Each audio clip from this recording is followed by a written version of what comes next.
No questions, no suggestions, no hypotheses, no corners we need to round up. Correct? Everyone is aware of where we will be beginning. New night. Not quite. Shh. Wosik is dead now, right? I missed that. Wojcik is dead? Who told you that?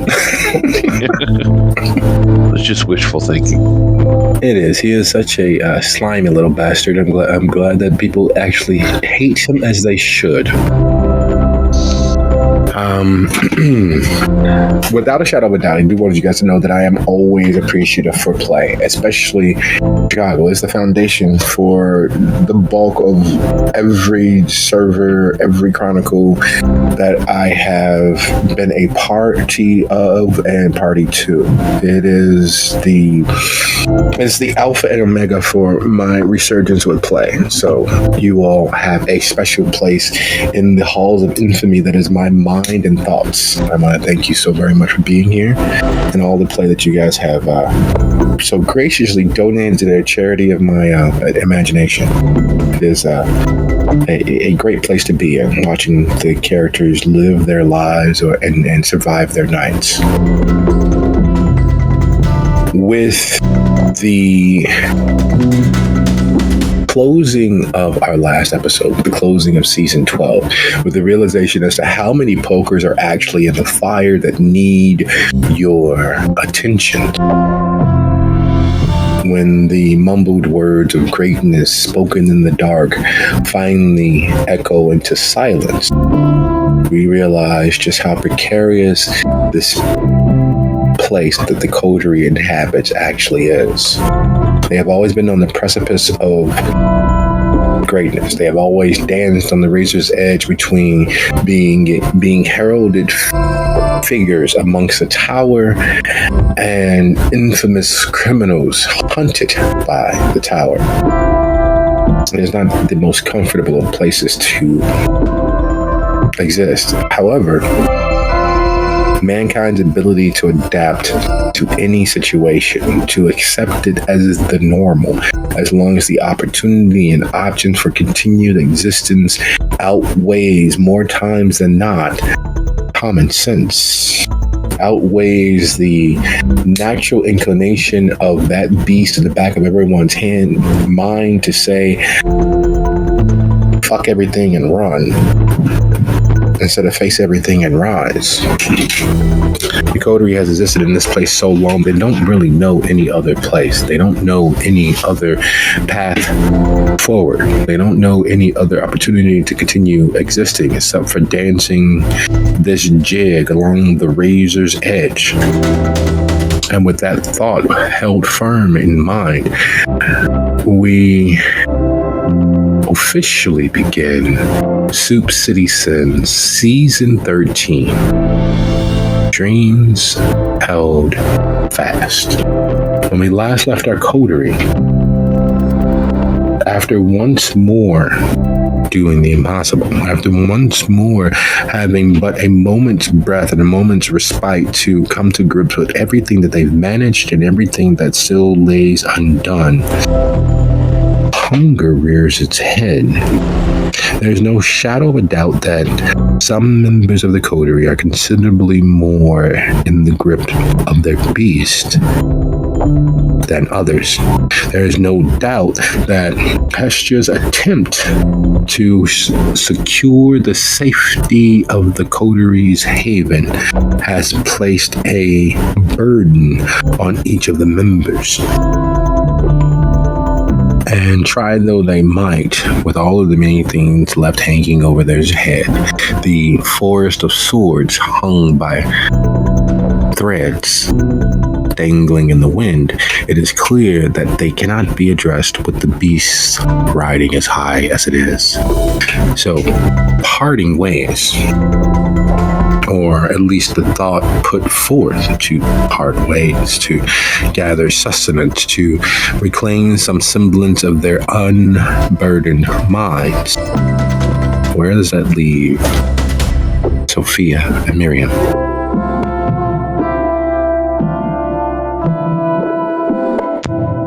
Well, I was one of the ones that refused to throw into the blood pool because I was already too hungry.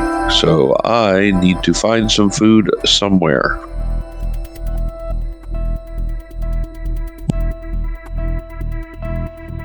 Well, that is both the blessing and curse for being at a homeless shelter. Less than 100 feet from where you are sitting, there are souls that no one in proper society would miss. They are being fatted and well fed due to the actions and efforts of the coterie. There are people who have been held by their vices and demons long enough that they've distanced themselves from family, friend, and even most charities. Less than 100 feet, you could literally feed yourself into reckless abandon if you so chose. And as awesome as that sounds, it probably would not sit well with Hestia or Lucio, but particularly Hestia.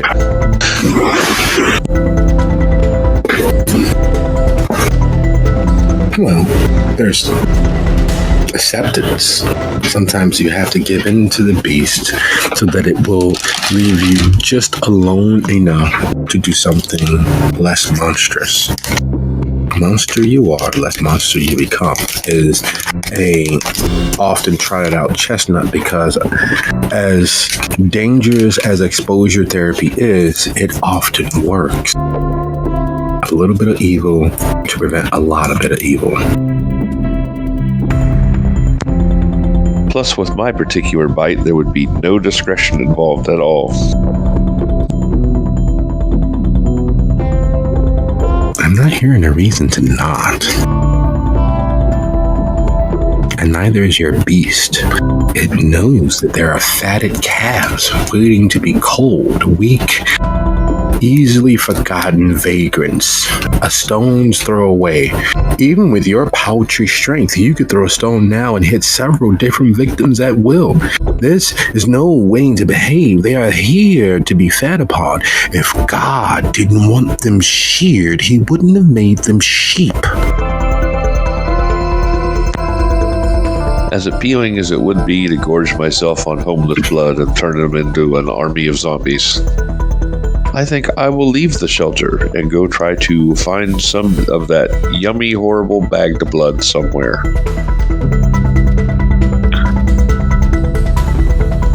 Excellent. Would you be so kind as to go ahead and roll your charisma plus streetwise, plus if you have any criminal contacts? Nope.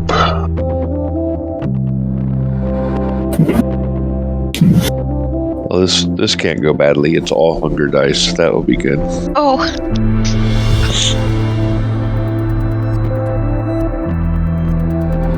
Oops, wrong chat. There we go.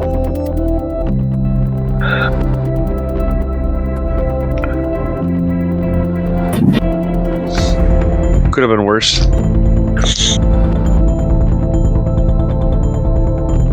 It could have been. And while that die roll is happening, Miriam, watching the vicissitudes of the small, infinitesimal changes in Sophia's placid face as she smooths her skirt, picks at some invisible piece of lint, and decides to vacate the premises. What is going on with Miriam? Fortunately, she is not too terribly hungry. Managed to mitigate that a little bit earlier. So she will set about looking at what I guess was the former infirmary of the homeless shelter, seeing what needs to be updated to make it workable, either to help out some of the people who want to scrub away some of their pasts, or, just taking care of minor illnesses and ailments. Okay, so Miriam leaves the office and meeting area of the coterie to make her way into the infirmary area of the actual shelter. Now, in the few days that she's known the coterie, outside of Sophia and Sophia's man, her body man, her driver, her cousin, her too close for comfort gentleman of action. Yes, her gentleman of action. Money does not seem to be the preeminent factor amongst the coterie. They all seem workaday, blue collar, maybe collegiate, maybe university level education with some backing in regards to support from the state and what have you. They don't seem to be moneyed, and that's a very important key factor, because when you step into the infirmary, the work put into it is clear. It is a fully functional trauma center. You can see the telltale signs of back alley mechanicry happening. You can see the telltale signs of holes in the wall being patched versus being wholly repaired. You can see things put together with, baling wire and hope, as far as the beds and some of the tables, the IV hooks and what have you. But the equipment itself, the tools of the trade that are on use and visible are clearly of a level far in excess of the monies you've seen. And it's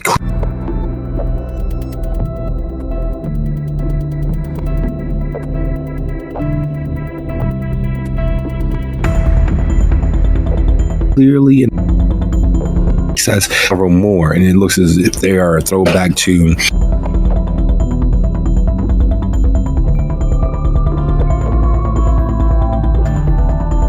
I don't know. However, that's another.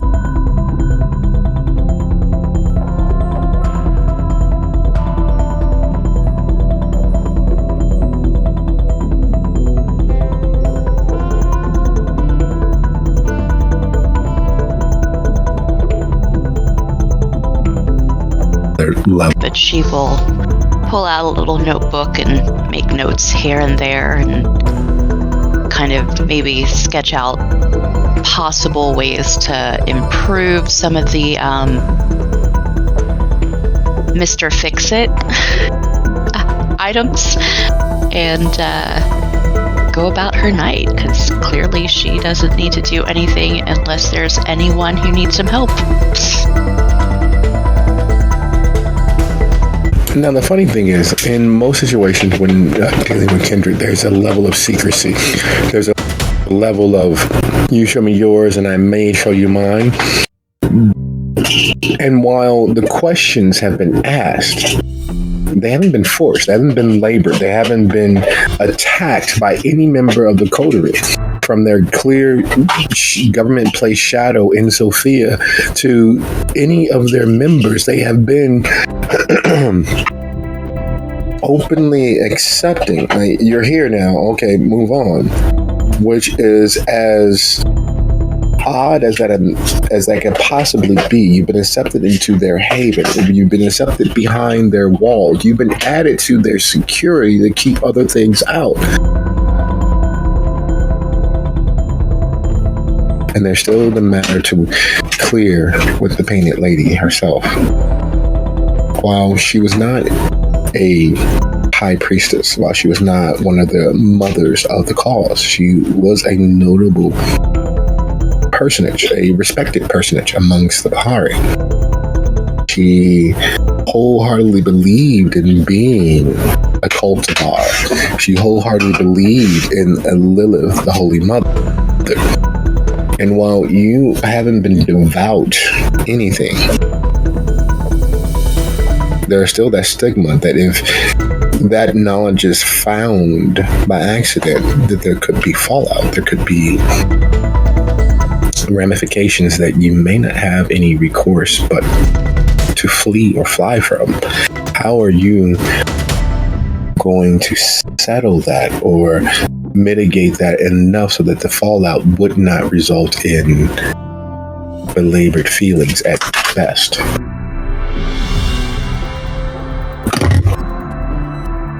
That is definitely a full group conversation. So she's been, Miriam's let them know that she worked with the Painted Lady. Otherwise, she wouldn't be half the tattoo artist that she is. And they know that she's potentially got contacts to assuage the incoming threat and domain encroachment. So it's not like the coterie doesn't know hints of her history. True.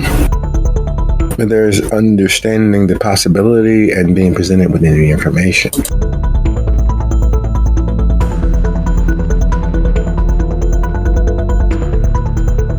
At least something to work out.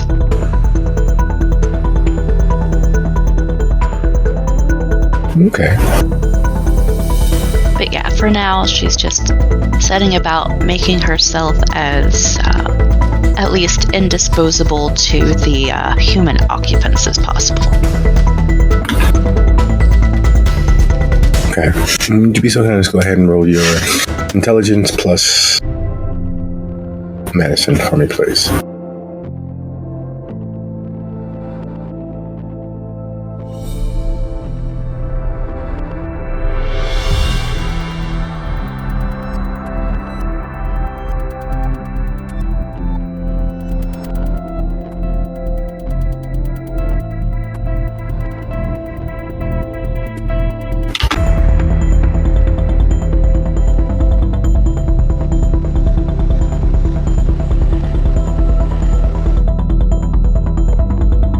I live.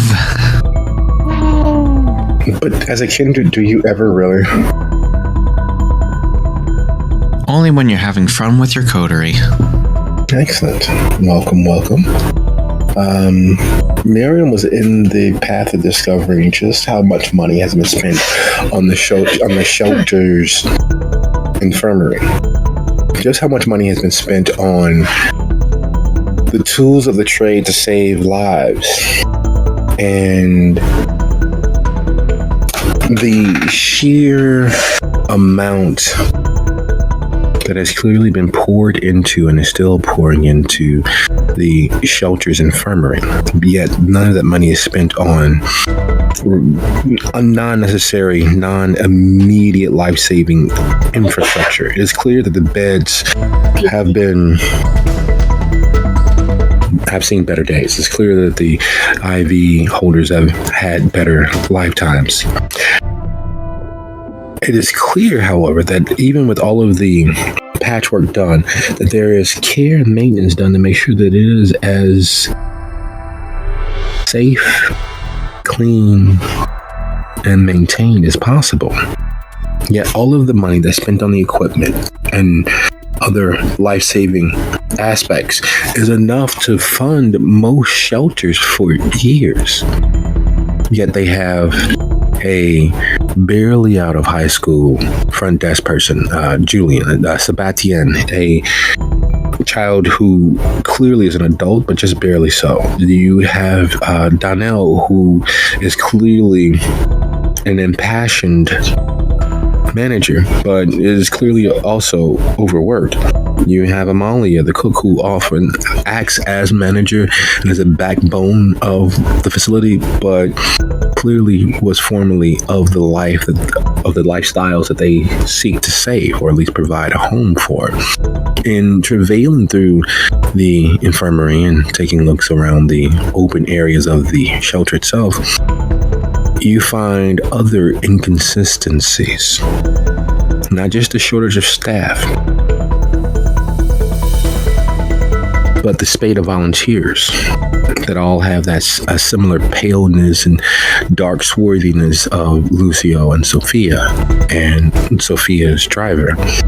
You find with no small amounts of money spent on food. The shelter offers 5 full course meals to all of its inhabitants, with spares left over to serve those who may not be part of their daily consensus in terms of the souls and humans that they help. There is a veritable fortune being spent on medical equipment, on food, on bedding, and necessary implements to help with warmth and safety. But everywhere that you find an excess of money being spent, you also find things like holes in walls being repaired with ramen and duct tape. You find tiles that have been repaired and repaired and repaired. So all that's really left is cracked remnants of tile plastered over several hundred times until that in fact is in essence the tile itself. You find lots of work and maintenance being done to keep things patched and operational, right alongside of hundreds of thousands of dollars for other implements.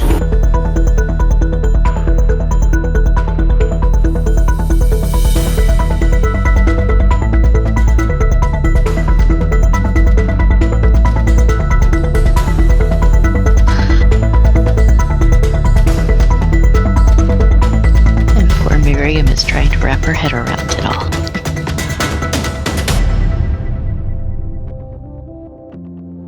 And speaking of wrapping their head around everything, Lucio sits in the meeting room with Sophia and Miriam having made their way out, with Hestia having made her way out to handle the whatever ritual she was speaking of as far as protecting the paths in and out of the actual haven, not just the shelter. Leaving him more than a few moments to ponder all that he has experienced these last few weeks, these last few months, to ponder how many places in his life have been affected by others' direct and willful actions. And ponder though he might, the one thing that keeps popping up is the fact that he's fucking hungry. He needs to feed. While he doesn't really normally ever think along those pathways, it is impossible to head out into the shelter and not find some soul that he is sure does not deserve the kindness, safety, or security that the shelter itself has provided them. It would be impossible to head out that door and not find someone who is still either in the grips of their addiction or nearly as monstrous as the average kindred, who ruin lives even when they try not to. It would be impossible to head out there into that community of people that have been cast out by society as a whole and not find someone deserving of death or worse. That you all have kept safe, fed, secure.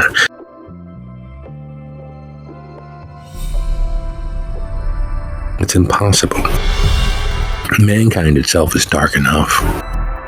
The fact that every kindred, either accidentally or purposefully, has ruined lives is something that is difficult to come to grips with for someone who has spent their life speaking for, seeking justice for, and doing everything they can to help those without the ability to speak for themselves.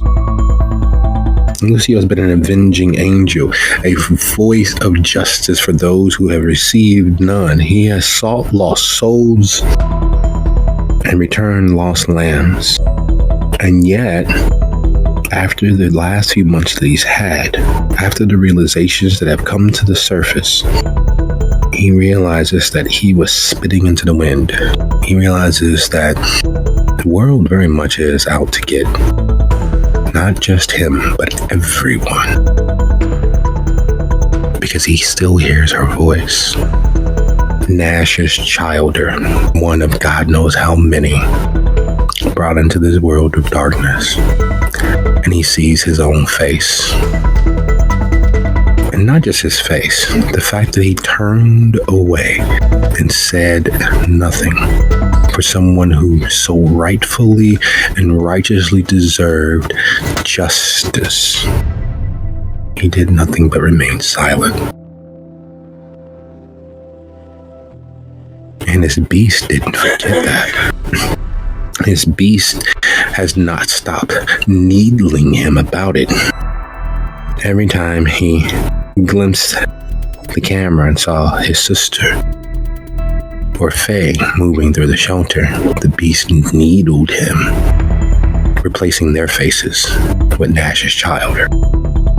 Every time he thought about pulling out his phone and risking giving them a call or a text over the last few hours, his beast needled him about what's the difference?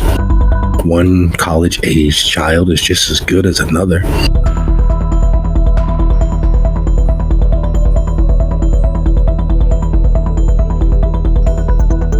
And as he begins thinking of family, he realizes that Arsenio is in fact his cousin.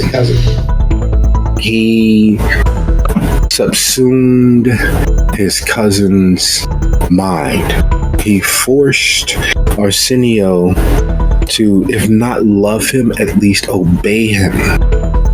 He addicted his cousin to immortality, which is probably the worst drug there is. He watched as his half-brother was killed and was so caught up in his own concerns he didn't even realize it was happening until he gave him the gift of immortality. There are moments when you can turn away from your sins and you don't have to look inside. Those moments become fewer and fewer when you have a beast, your darker self, your worst impulses whispering constantly in your ear, and when your hunger has risen as high as Lucio has allowed it to become. So, what will he do?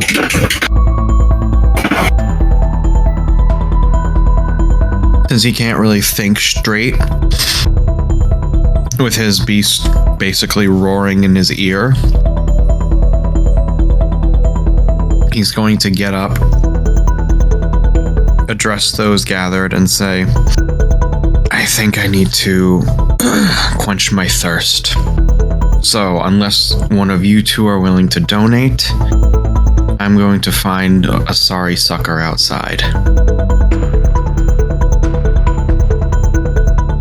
And as he speaks to a room full of quietude, he realizes that the 2.5 minutes that he thought he was lost in thought has in fact been roughly 15, 20, and the room around him is empty of every other member of his coterie.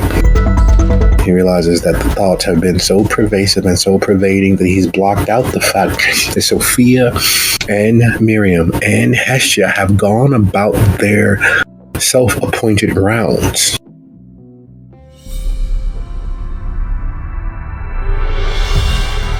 Well, shit. And he's just going to head outside right away. His preferred target is definitely going to be more in line with his predator type right now. He's going to try and find another kindred to exact vengeance on. Excellent. Would you be so kind as to roll wits plus occult for me for your hunting roll? And this is just to find, just to seek out.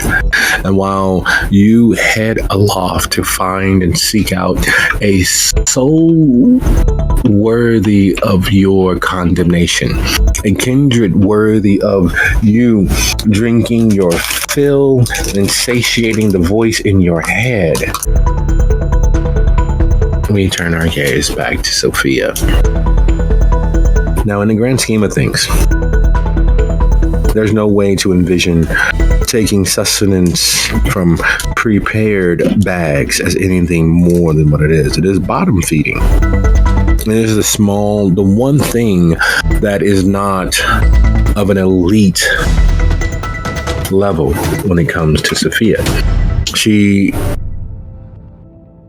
counters the idea of slumming when she feeds with the idea that bagged blood is so very, in fact, expensive. That even fractionated blood is roughly $1,500 for one drought, for one drink, for one cooling bit of relief. It's more than most people pay for mortgages these days, even with the housing market being in the slump that it's in. Yet, she's able to make sure that she has enough to satiate, always, usually. Even with her bees riding as high as it is, the idea of slumming is something that she's grown accustomed to.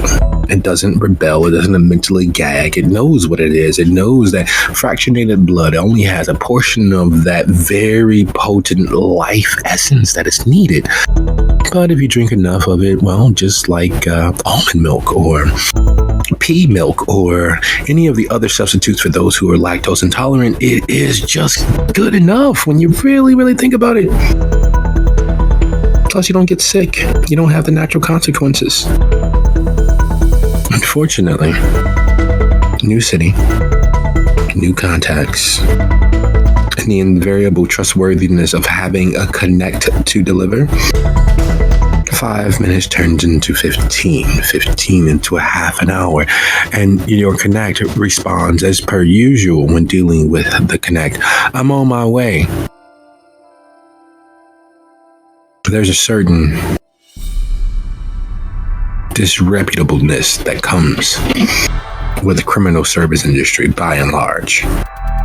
Expectations are built and held, and invariably they are always shattered. They are always underwhelmed by the result. This is no different. Unfortunately, the difference in this particular moment is that the beast has peeked out. The beast has slipped free. The horror and screams of horror from having set her fangs into the helper that Nash had with him, those few droplets of live, fresh, heart-pumping blood will not go away. And the taste, the wholeness of it, the life therein, even as he was dying, is incontrovertibly the best moments of all of this mess. That taste of the whole and unbroken, that unfractionated freshness. Sophia finds herself in a martini bar, waiting for her connect. She catches the eye of the bartender. Tall, blonde, brown eyes, the color of warm honey. A tan that has been sprayed on with such regularity that Sophia is sure that even the inside of her skin is probably tanned at this point. It's well applied and not too heavily done, but it is most assuredly not the real deal.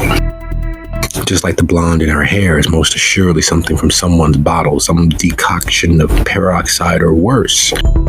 But all the same, there's a vivaciousness, a living, breathing friendliness there in those eyes that keeps flicking in her direction. Keep watching her, keep moving from behind the bar with a slight flounce to her step, asking after her wellness. Are you sure you're okay? You know, we have better wine if you like. I could, and you know, Sophia doing her best to establish distance, because as the woman talks, the carotid moves, bubbles, flows, and attracts her gaze more than once. Sophia knows that it is the absolute worst thing to do, but the semicolon on the bartender's forearm, the heartbeat tattoo on her other forearm, hiding all the various scars that she's self-inflicted. It's like having a potentially flavorful meal inches from you, growing cooler by the moment, and you know that it will taste absolutely delicious, and no one would notice if you took a small fry or a small sliver of the steak. No one would notice. The bar is mostly empty at this hour. The rich, well-to-do crowd having moved on to later night bars, so the bartender has more time to move from behind the bar, pretend to be wiping things down, and check on Sophia. Are you sure you're okay? One moment leads to the next. Seconds that seem like hours ticking by. And Sophia's beast crawls from beneath its hiding place, wrapping itself first around her for warmth, keeping her safe from the worst things that are playing out in her head. The next thing Sophia knows, they are alone in the office because, well, you know, it's quiet. We're getting ready to close. You might as well come back and hang out until your ride gets here. And as the bartender screams echo into the night, Sophia is off the wagon for the first time in years. And it is, in fact, absolutely glorious.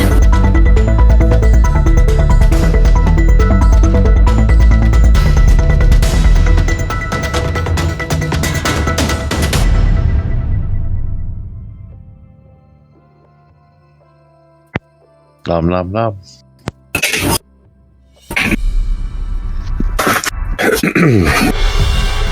As her screams tear through the night, luckily you have Sylvia, who has locked the outside doors, who's pulled the blinds down, who's made sure that all the cameras are pointing at opposite corners of the ceiling instead of the floor and the cash register and the front and back doors.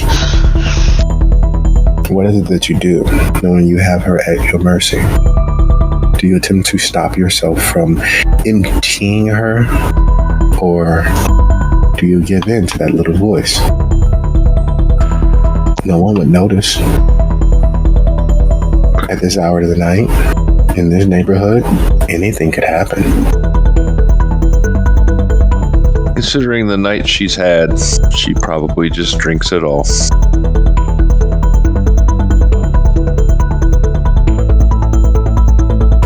Why fight it? You're on the campus of DePaul, right underneath the entryway there on Fullerton.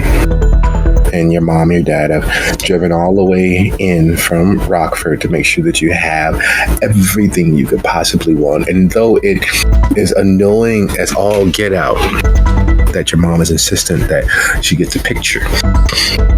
She gets a picture of you under the DePaul sign.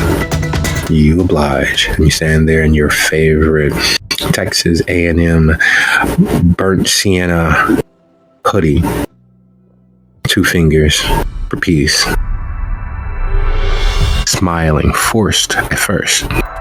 But then it comes natural because your father's being silly just outside of your mother's peripheral vision. And you make your way onto campus, make your way towards your dorm.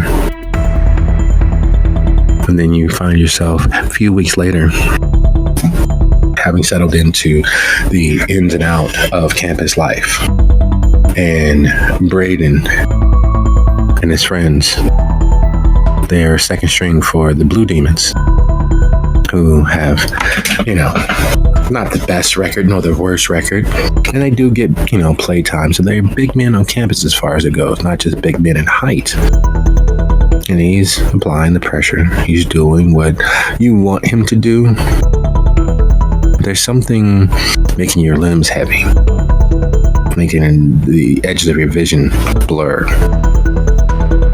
And then you find yourself at the doctor's office several months later, and the idea of Brayden having not been faithful to you, after all, you guys have shared so much, you've had your ups and downs, is heartbreaking.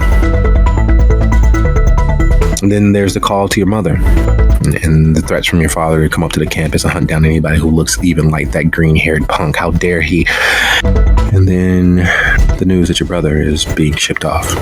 He's supposed to go to a nice cushy place over in Japan, but instead he's being shipped to Afghanistan. And the tears, the stream, the night repeating her way until sunrise. And you find yourself more alone than you have ever been.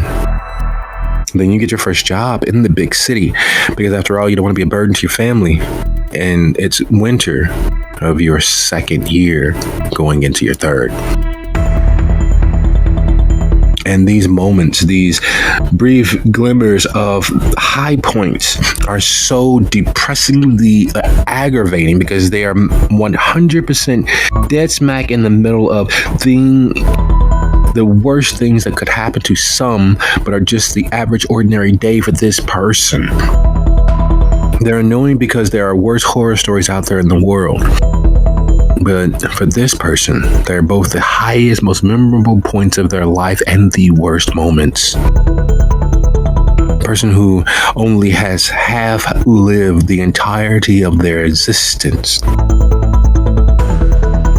And as average as that is to Sophia's elevated senses of taste, and is still the most delicious blood she has had in a very long time. The whole and the uncut of it all.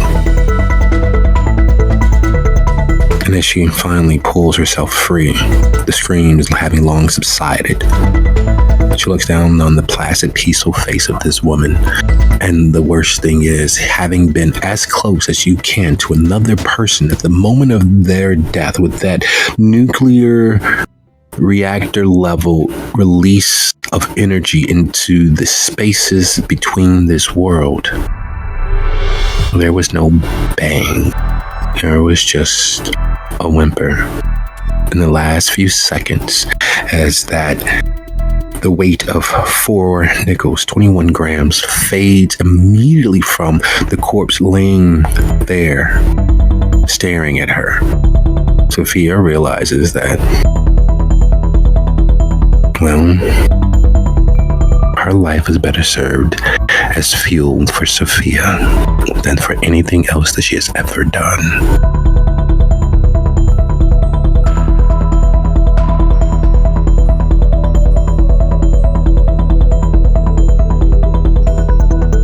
And that is, in fact, an alien to her well-being. She's never shed tears, even with her own death, yet there's a moistness on her cheeks. There is a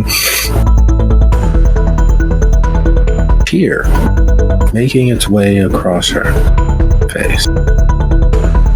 She catches it before it falls free of her chin and looks at it as odd of a thing as if she has found a 2-headed flying pig. It is an impossibility, but there it is. And at least she kept it from staining her dress.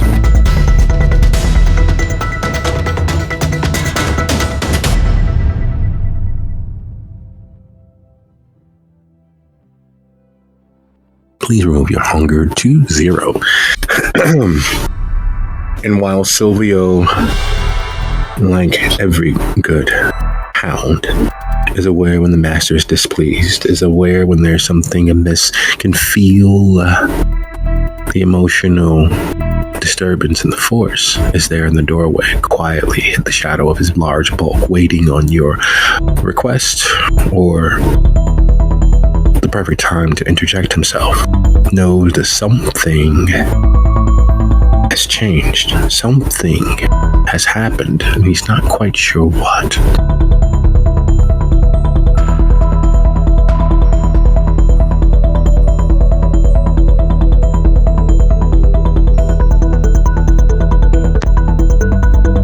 She will look up from the body in her lap, her arms, or wherever it is, and glance over at him slowly.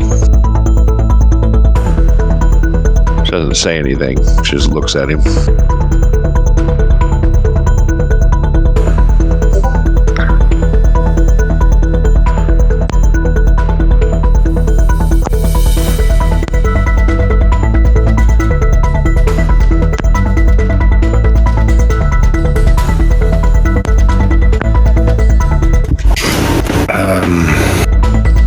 Will we be calling the cousins for this?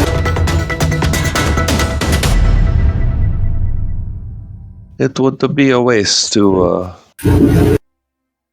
let such a preserved specimen go to waste. Perhaps someone has use of her. Okay. And he disappears back from the door, and you can hear the phone sliding from his usual place, the holster on his hip.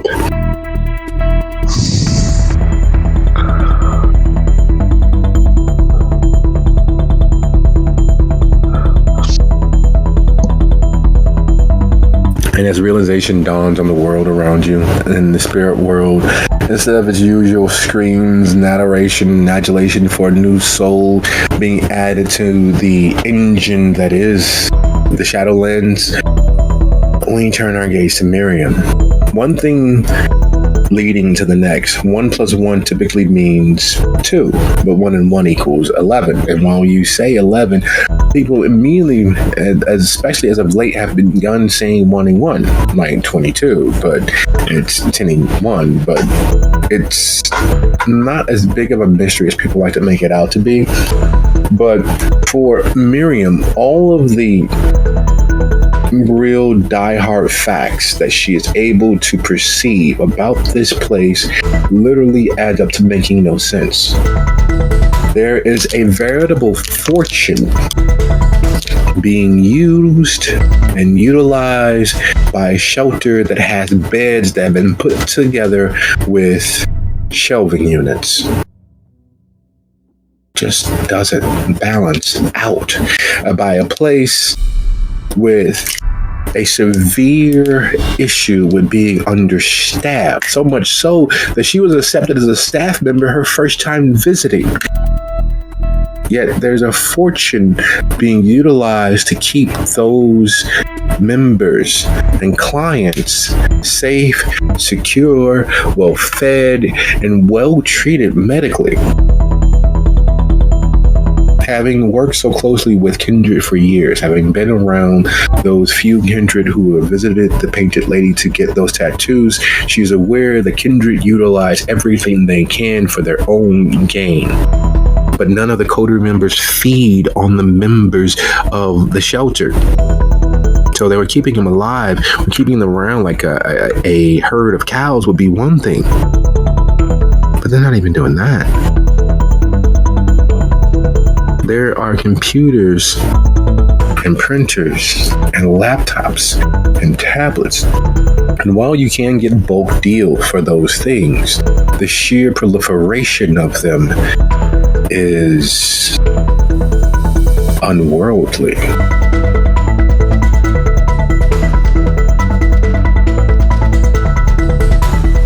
There are cameras in states of disrepair all about the shelter. But they are, in fact, new cameras. Natural wear and tear being what it is, that's still a fortune in security. But for the life of Miriam, she can't find a security office. Where are those cameras feeding their information to?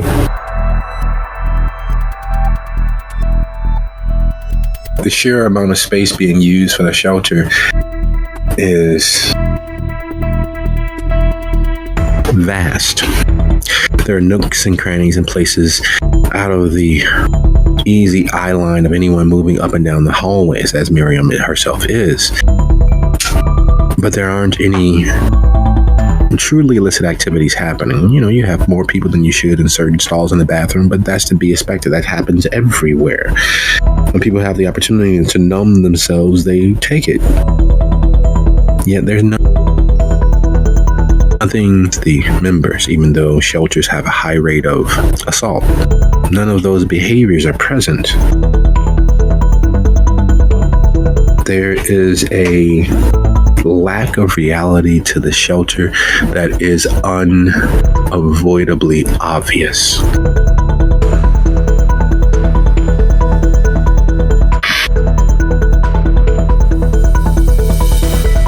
To what ends do Miriam apply herself?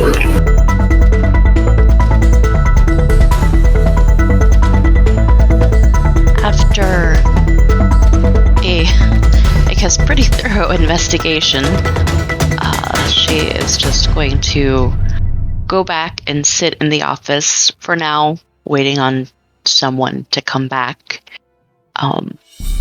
She's got some questions, maybe some quid pro quos here, but yeah, she's certainly intrigued that not everything is as it seems. It's fairly quite counter to her experiences.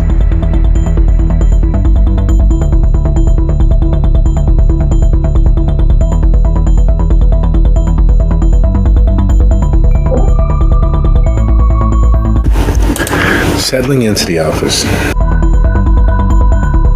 What is Miriam's occult? Exactly 0. Excellent. Having an occult means that you have the basic knowledge of several hundred potential ideas that happen in the world around you. And the very first night that Miriam was here, she was witness to powers infernal to manifesting in such a way that there's literally no way to explain it scientifically, rationally. It just makes no sense. This place is beyond the pale of every facet of reality, and yet wholeheartedly a part of reality. Some of the things that you witness being with this coterie is incontrovertible proof that the supernatural is a wide, wild place. And the coolness along her skin is not unusual, but the fact that her hairs are standing on end is. And she looks at her forearm. She feels the nape of her neck. The breath exiting her, which isn't actual breath, merely her miming being alive. The fact that it's fogging the air is in fact unusual. She's been in the equipment room. She knows that they have a separate system for the shelter versus for the haven. And she knows that both are autonomously run to keep the environment comfort level at all times. There's no coolness anywhere else in the shelter. Yet, as she sits alone, there's a chill to the air. The clock that she hadn't noticed before, the gilded Art Deco clock that is there on the wide wooden desk, the green shade of the lamp keeping the light from dancing across its gilded accoutrements, its details and design work. The fact that the tiles in the office are in fact checkerboard from that same time period never really stood out to her. But there was a carpet in here when she left to head to the infirmary. The frosted glass door that was solid wood when she went to the infirmary. She's able to see the hallway outside and all the people moving past. Most people don't come near the office without a purpose. The fact that the window at her back, she's able to see the nice, calm, clear night. The office doesn't have windows when she left for the infirmary. The snow falling outside is a nice, beautiful addendum, the end to the night, softly drifting down in big, fluffy flakes. The moon glinting and shining off of the little bit that flashes across the window as it reaches the ground below. It wasn't snowing when they got back.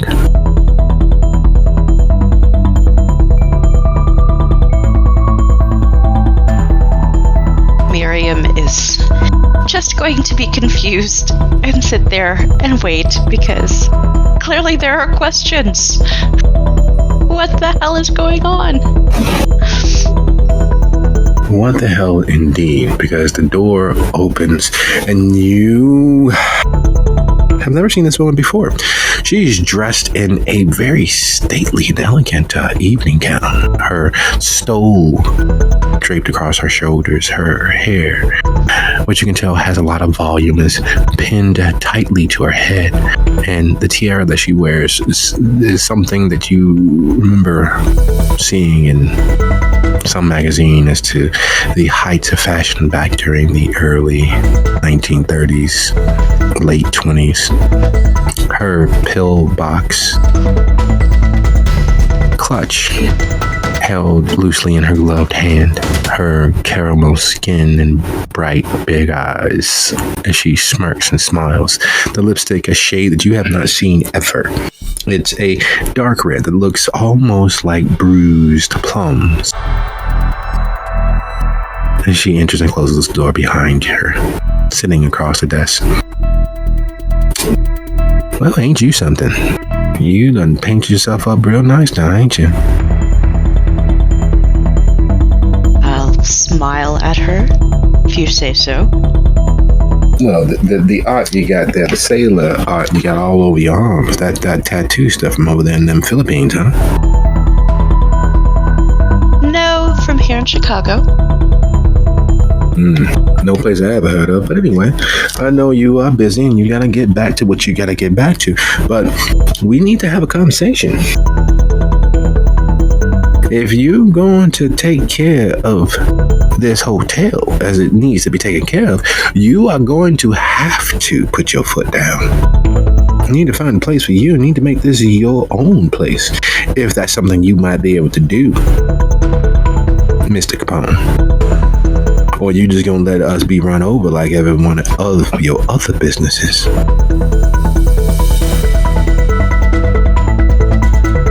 Oh, I'm certain we can come to some sort of an arrangement. Just like the arrangement you made out there in Cicero? No, sir. I don't believe that the chantries are just gonna roll over and take it like that. You need to do something for us. Because there's no way that your blue blood itself will ever be able to hold this without us. Now, calm down. Don't take this as a threat. This is a fact. I have been here longer than you have ever dreamed of, and I will probably be here long after you are gone.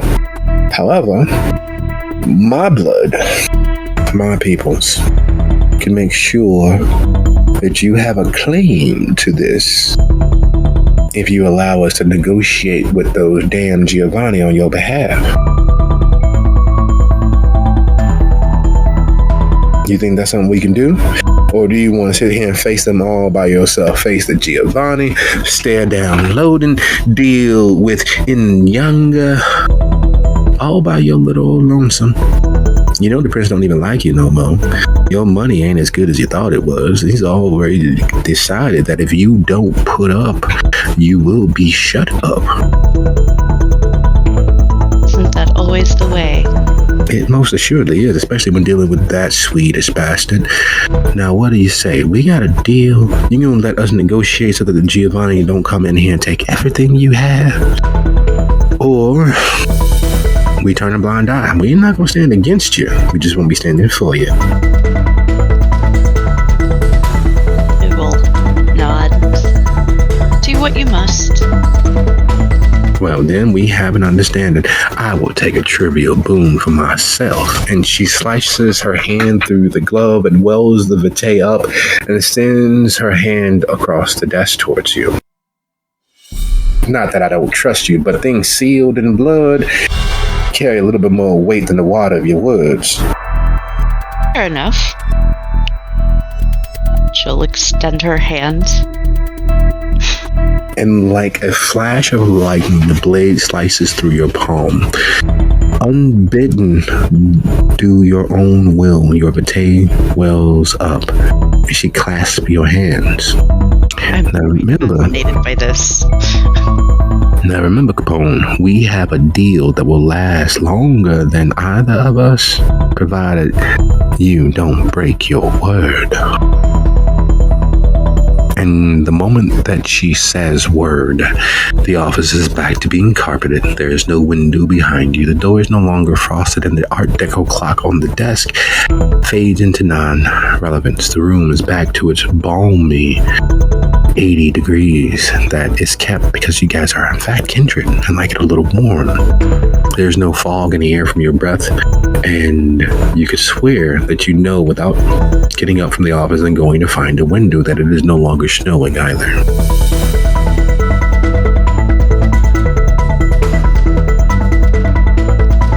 Well, that was certainly the highlight of my evening. Speaking of highlights of evening, as a finder of lost things, as a returner of lost lambs, Lucio has had a surfeit of experience in hunting. He's never perceived it as hunting. He's a sheepdog.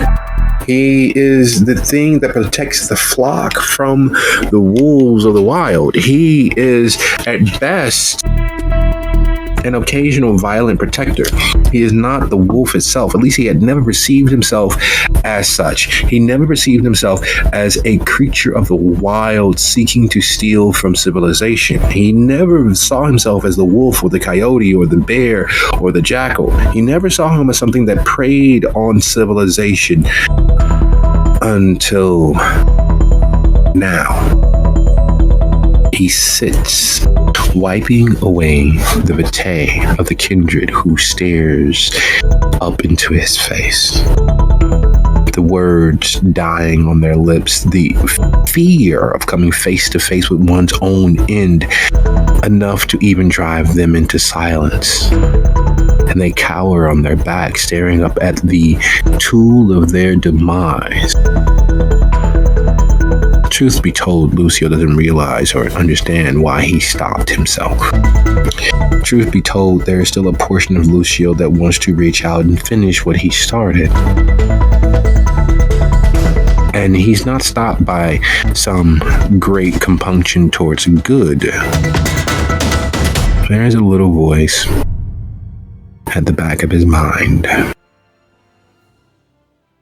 that says, let him live. Let him live in terror. Let him spread the fear that here is unsafe for any kindred that is not, in fact, the shelter. It's an unsettling thought because Lucio has never thought himself to be a horror or terror. But in light of recent events, it is hard to deny that is what he is. That is who he, his coterie, and every other kindred is. Might makes right. And there, in this moment, in this space, there's no one mightier than him. There's nothing darker in this world than him. There's nothing more monstrous in this moment, in this space, than him. If he put his mind to it, just like Arsenio said, he has been living under a rock. He's been living with a false image of himself.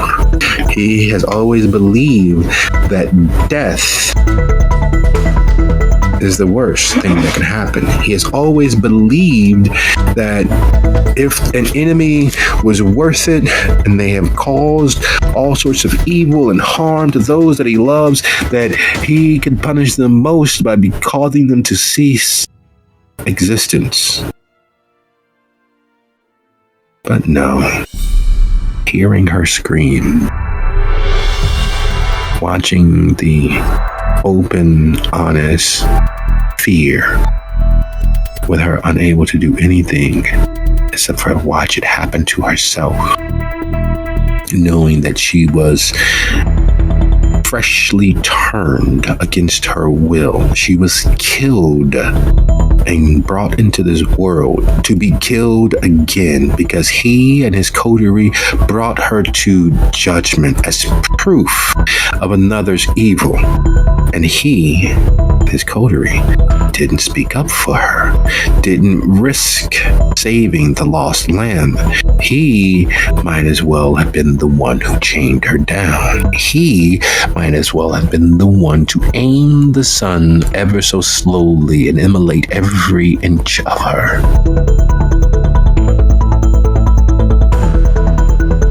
And the wide-eyed fear of the kindred at his feet echoes that.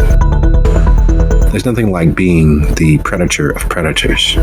There's a power in it. There's something dark about that. But in this moment, Lucio is okay with that darkness.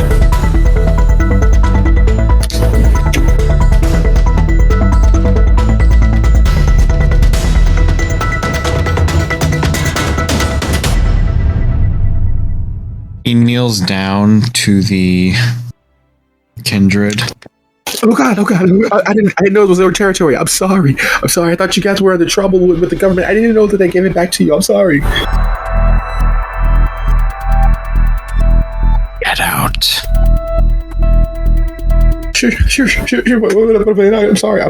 I'm sorry. I won't come back. Thank you for your kindness. Oh God. I see you in here again.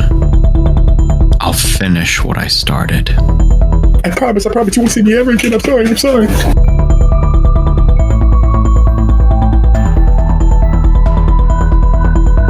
Once he actually leaves, Lucio is going to try and find a quiet place to just sit down and think for a little bit. And as Lucio leaves the bar, or more specifically, the alley behind the bar, it's a little dive, hole in the wall, with cheap beer, right on the edge of the campus that Dizzy had all but claimed for herself. Part of the shelter's domain. One of the few places, not just a little bit off of Farwell, that he rarely ever made it down to, because technically this space, this area, is in fact, or was in fact, part of Mama Walday's group, the Bahari, the second associates for Azuli. And so it was something that was being handled by Dizzy and by Hestia, so Lucio never bothered to really come down this far, because it was a little bit out of the way, and as far as he knew, his sister and Faye never really came this way. Well, it wasn't far from their campus. They were college kids that liked hanging out at their apartment and at work, which was the shelter. But as he rounds the corner of the alley, realizing that, well, it's just fucking filthy, and two, he wants to make sure that the guy is completely gone, he realizes that this bar is not just a college bar. There's iconography hidden there amongst the pinions and banners and all of the college rah-rah stuff that most people just take for granted in such places. They're hidden amongst all of that iconography. All but plainly there inside are several anarchy symbols, which aren't actually anarchy symbols. They're two swords touching tip, united in cause. And only looking at it as he's passing, he pauses there in the window, he realizes that it's not an anarchy symbol. It's a symbol of something else that has been flipped upside down, so that only those who know what they're looking for would ever really see it. Anarchies.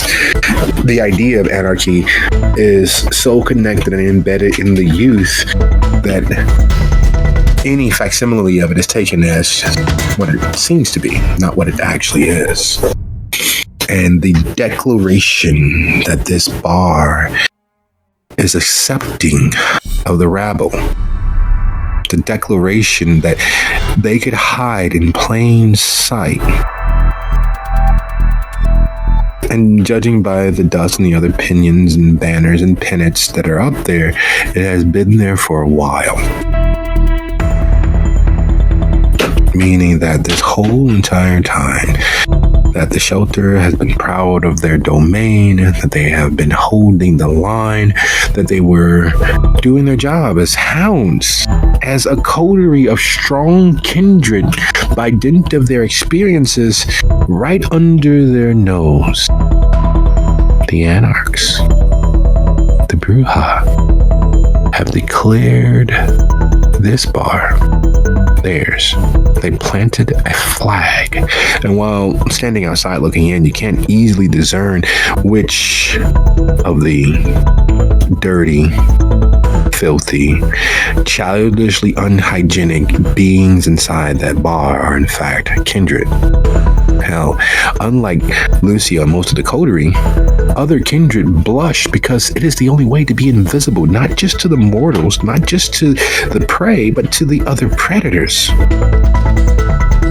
And skilled though Lucio is at combating, at facing and staring down kindred, hell, he has shared moments, private moments, with no one knowing exactly where he was amidst the most powerful kindred, or at least as far as things can be believed, in the entire city.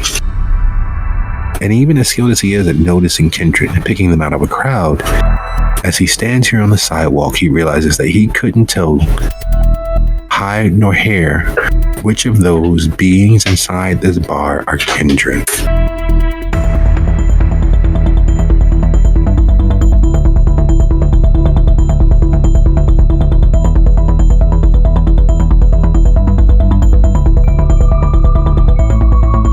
The iconography, is that something that's like painted on the wall, or is it just like a poster or something that... It's a banner. It is a banner. To be exact, it is a flag, an actual full-fledged red flag that has been hung upside down so that the Bruja symbol of two joined swords looks, in fact, like the broken anarchy symbol.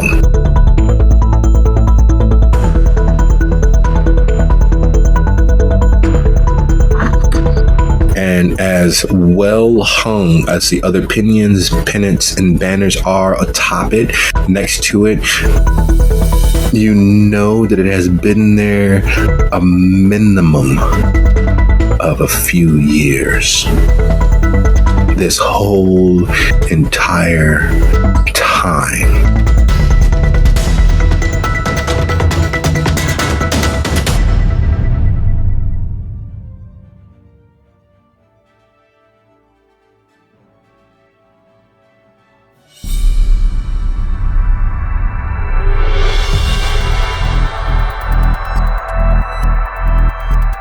I think that thought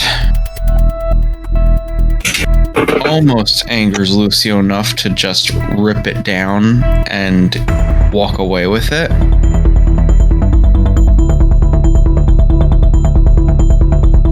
You say almost.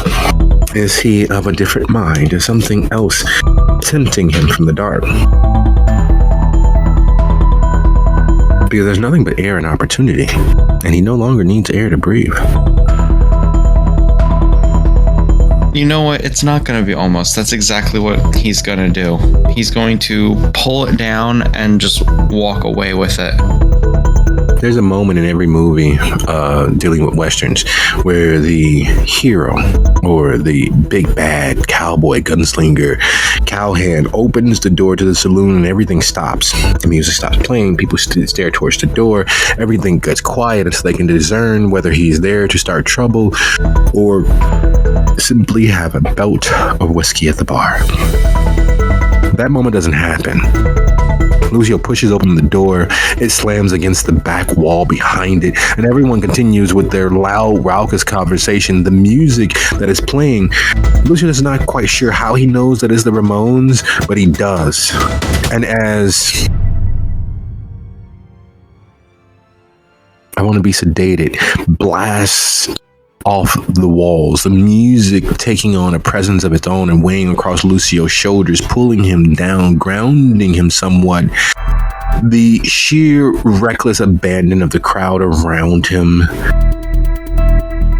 is insulting on so many levels. And the predominant level is at that age that he approximates the average person in this bar as he was already earning a living. He was already helping his family. He was already a functioning member of society. Yes, he had his foibles, his missteps, and mistakes, but he was never given the opportunity to be this young and stupid. A clear threat, a clear predator walks amongst them, and the most that he gets is a look inviting him to someone's pants. Several times over, the threat and menace that he carries about him, like most would their outerwear, is treated as nothing more than another person to the party. At this age, if someone as dangerous as he himself entered into his space, he would have made sure that people were able to get out, that there was a clear path, that he would have stopped the person and at least asked for ID. The bartender is jamming along to the songs blasting off the wall, pouring drinks, and didn't even look up. Fucking waste of flesh. Lucio didn't get to be this young and stupid. His sister didn't get to be this young and stupid. She's young, she's stupid, but she's not this fucking young and stupid. Faye didn't get to be this young and stupid. Yes, she is young, she is stupid, but she's not this fucking young and stupid. Are you serious? And as the vthat that he's recently just stolen begins to boil in his veins, moved by his emotion and passion, Lucio trots across the floor, heading directly toward the banner behind the makeshift stage and tears it down. And as he pulls, he realizes how slapdash and haphazardly it was hung, because the several pinions and pennants that had been hung near it atop it were in fact fastened to the flag itself. So there's a tearing of fabric, and the loud rip matching the volume of the song. And you see several people look towards him and frown, and some begin reaching towards their hip or into their pocket, into that back pocket. And while normally that would be a threat, Lucio was under no illusion that they are reaching for their fucking phones.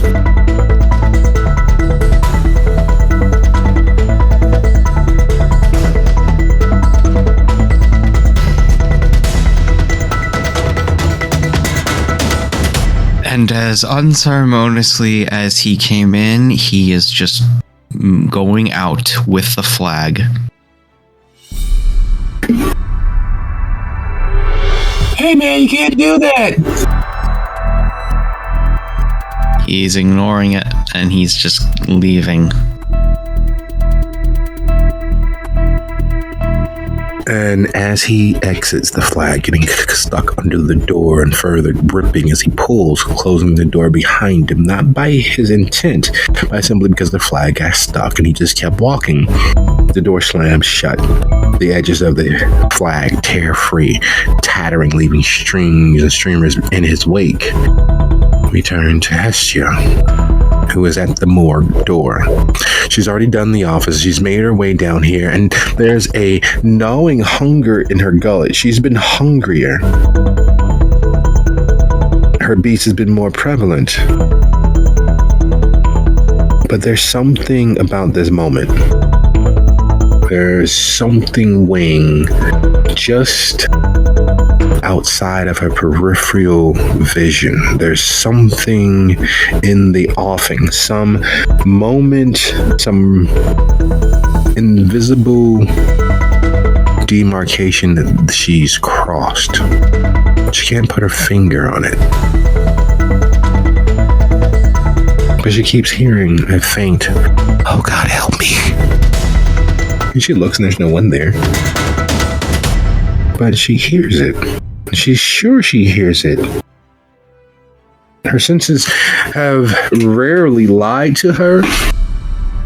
In fact, her vision, her ability to discern has been one of her most promising features. One of the things that she's relied on and counted on. Being able to see the truth. Even if, it doesn't get acted on, or if she's a little slow to act on it or put things together, at least she's been able to see it. She's been able to understand it and drive towards it at what speed she was able to. Yet that voice is still there. That childish, raised panic.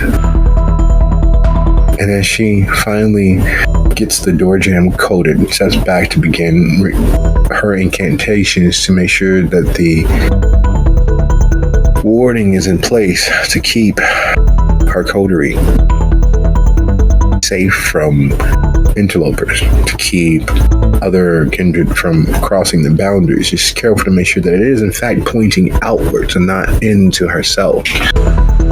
She's experienced enough pain over a few years, and as her incantation reaches its near crescendo, she hears it again. Oh, God, help me.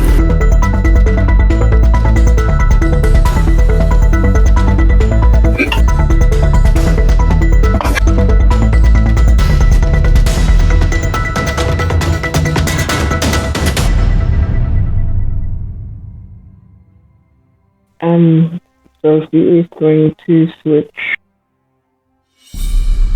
her vision to Cynthia seeing how close to being done with the warding is she? Like, can it be stopped, or can she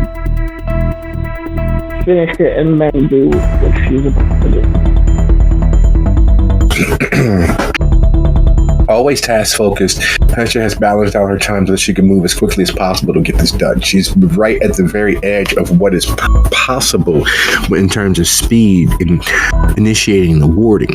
Normally, this would be an all-night factor. This normally would require her and at least two others applying all of their skill and effort to make sure that the threads were held firm, to make sure that the incantation were absolutely perfect and that all of the boundaries have been properly sealed. Hesha, pushing the absolute limits of speed, knows that there's roughly another 15 minutes of incantation. If she pauses, it won't affect much. The weight of the spell will be held as it is in the moment. But there's the small factor of focus. Hesha, for all of her multitasking, realizes far more stridently and ardently than most that there is 100% of anything, and that every additional task, splitting focus, reduces the potential maximum efficacy of that task.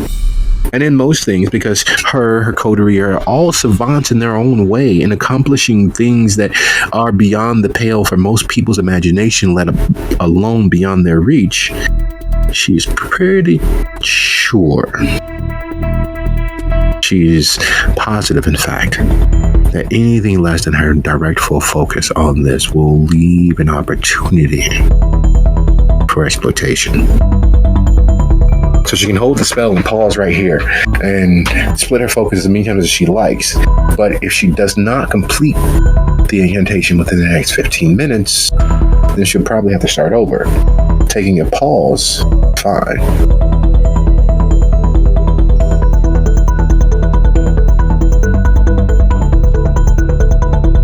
Then with the amount of importance that this holds for keeping them safe and knowing what's going on, or what they're kind of facing, she is going to redouble her effort to focus on this warding and finish it.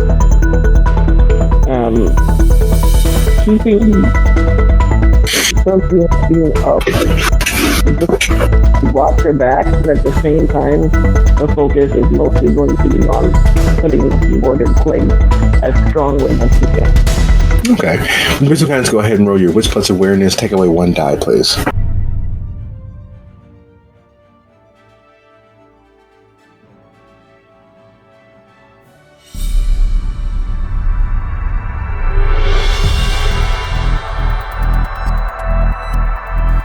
Would this be considered a puzzle at all?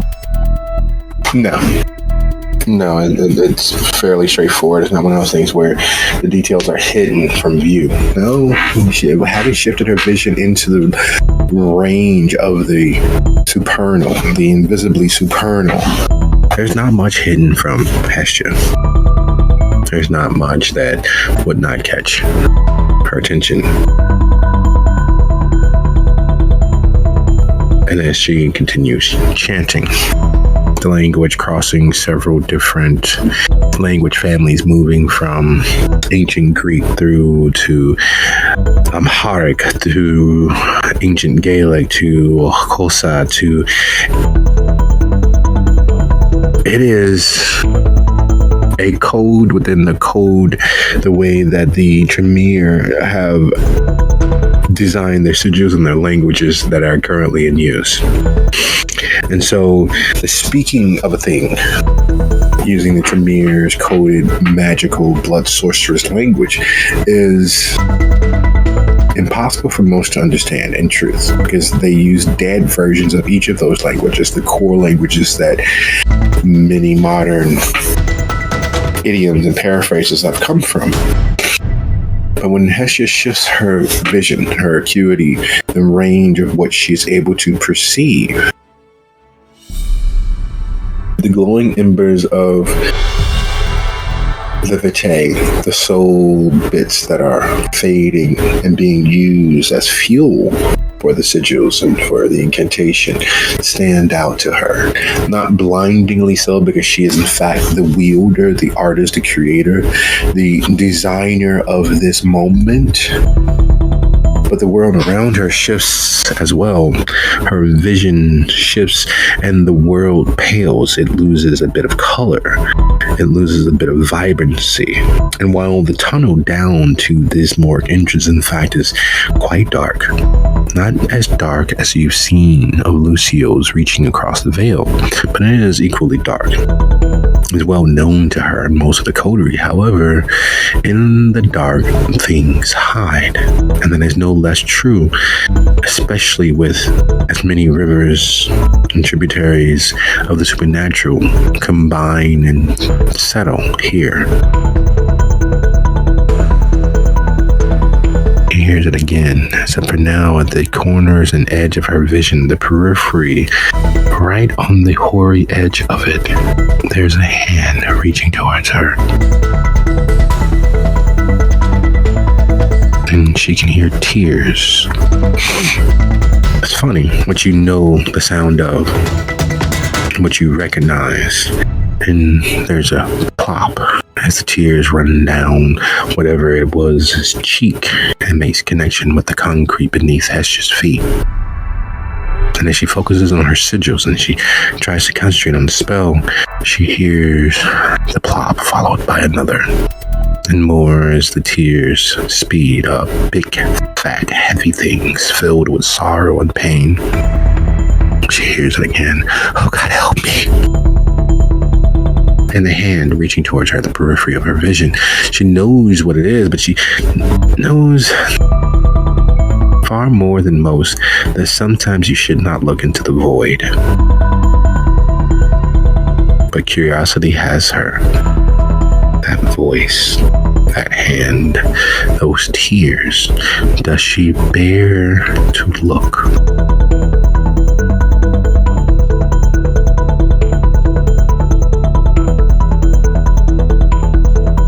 Every horror movie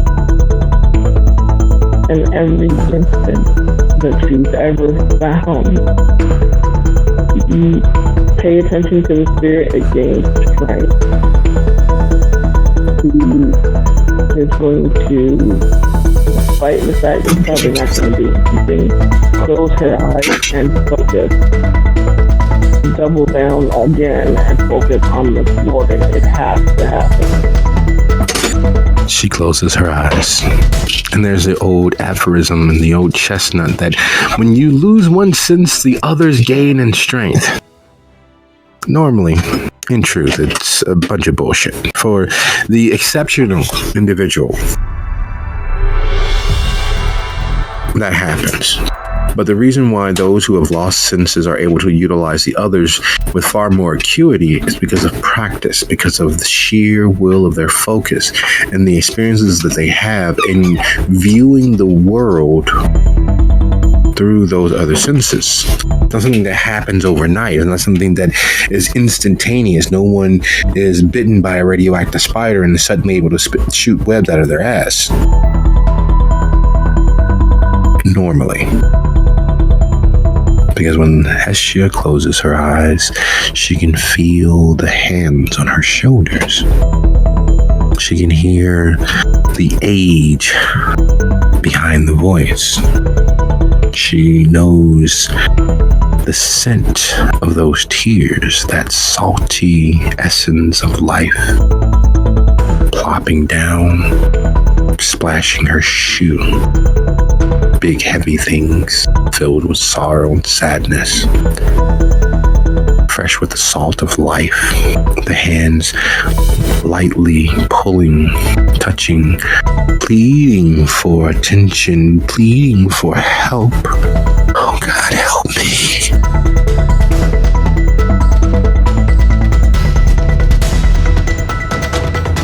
And she smells it. That warm, cordite, burned flesh scent as the sun begins moving across the flesh. You can smell the ash being left after the fat deposits under the skin are burned away. You can smell that scent of all that grave dirt that had been in places that had not been removed being set aflame. You can see her eyes looking round, casting for any help, every help, anything at all. Stop the pain, to save the opportunity for continued existence. And then there's the dead eye of the video camera staring at her. And the greatest love she has ever known, desiccated and dying itself. Oh God, help me.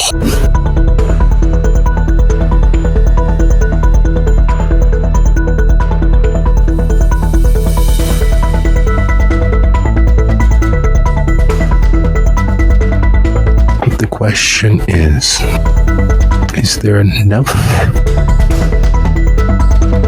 of the human left in Hestia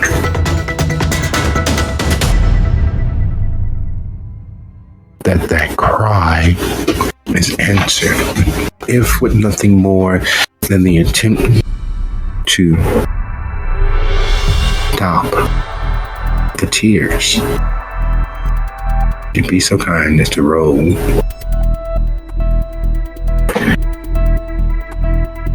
your humanity for me, please. At 3 successes, the pain of that soul's travails is too much to ignore. At less than that, Hestia is able to hold off, to seal away what little goodness remains in her, to seal away the underlying need to help the living that helped her and Simone found the shelter. Failure, however, Hestia will use every bit of her skill to drain the soul of its energy and add to her spell.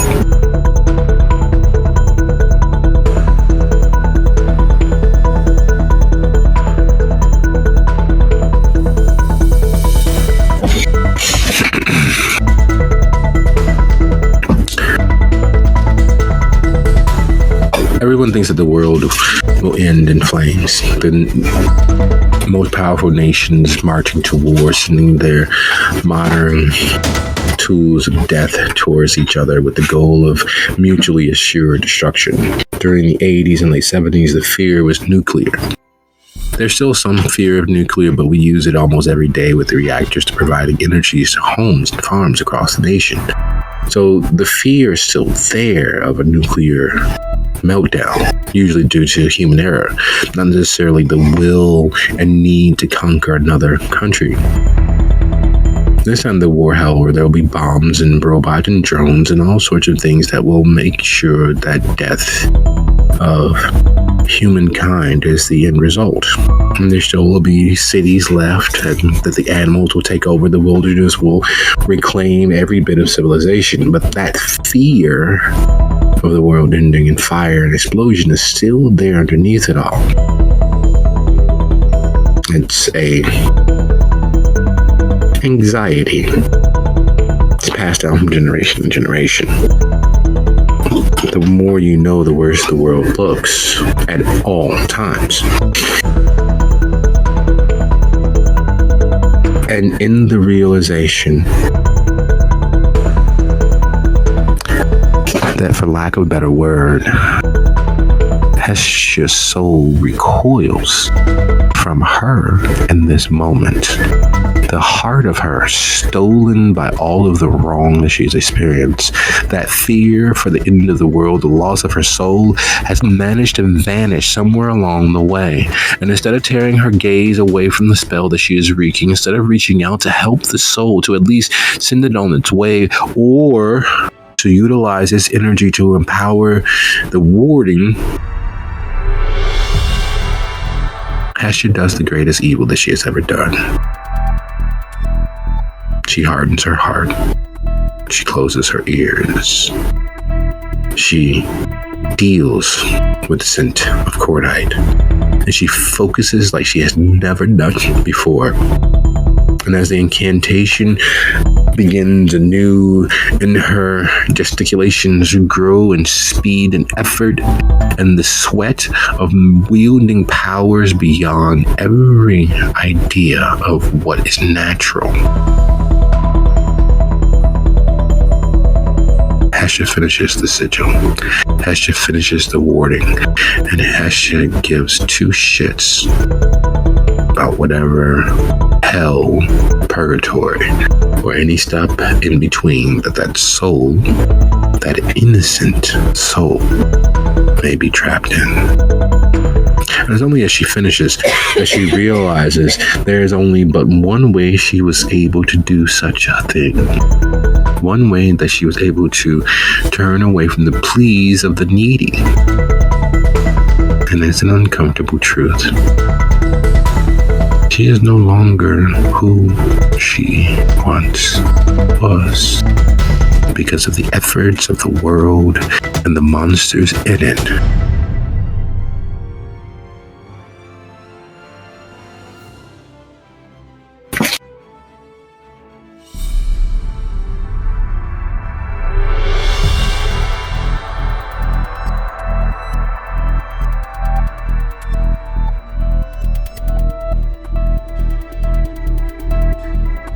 Normally, this realization would have caused tears or some sort of self-flagellation or self-hatred. But in this moment, her jaw tightens and she straightens her shoulders and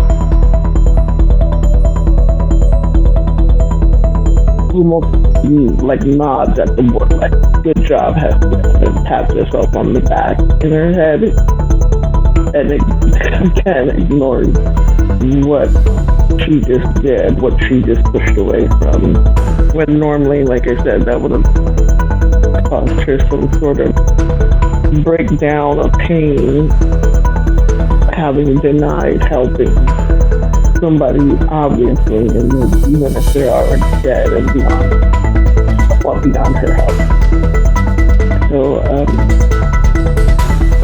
we pass up the rest of her ceremonial stuff and her sigil making items, and turns on her foot and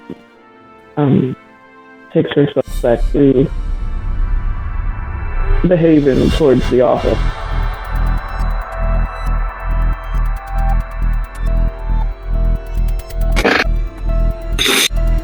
Moving into the morgue, where more bodies have been disposed of than Heshia ever thought possible.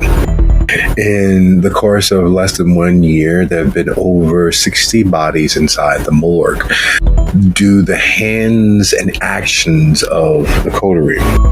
Some friends, some associates, some friends of friends, but usually the vast majority of them far more beneath notice. They didn't even quantify as enemies. You all slaughtered them as if you were cutting down fields of wheat.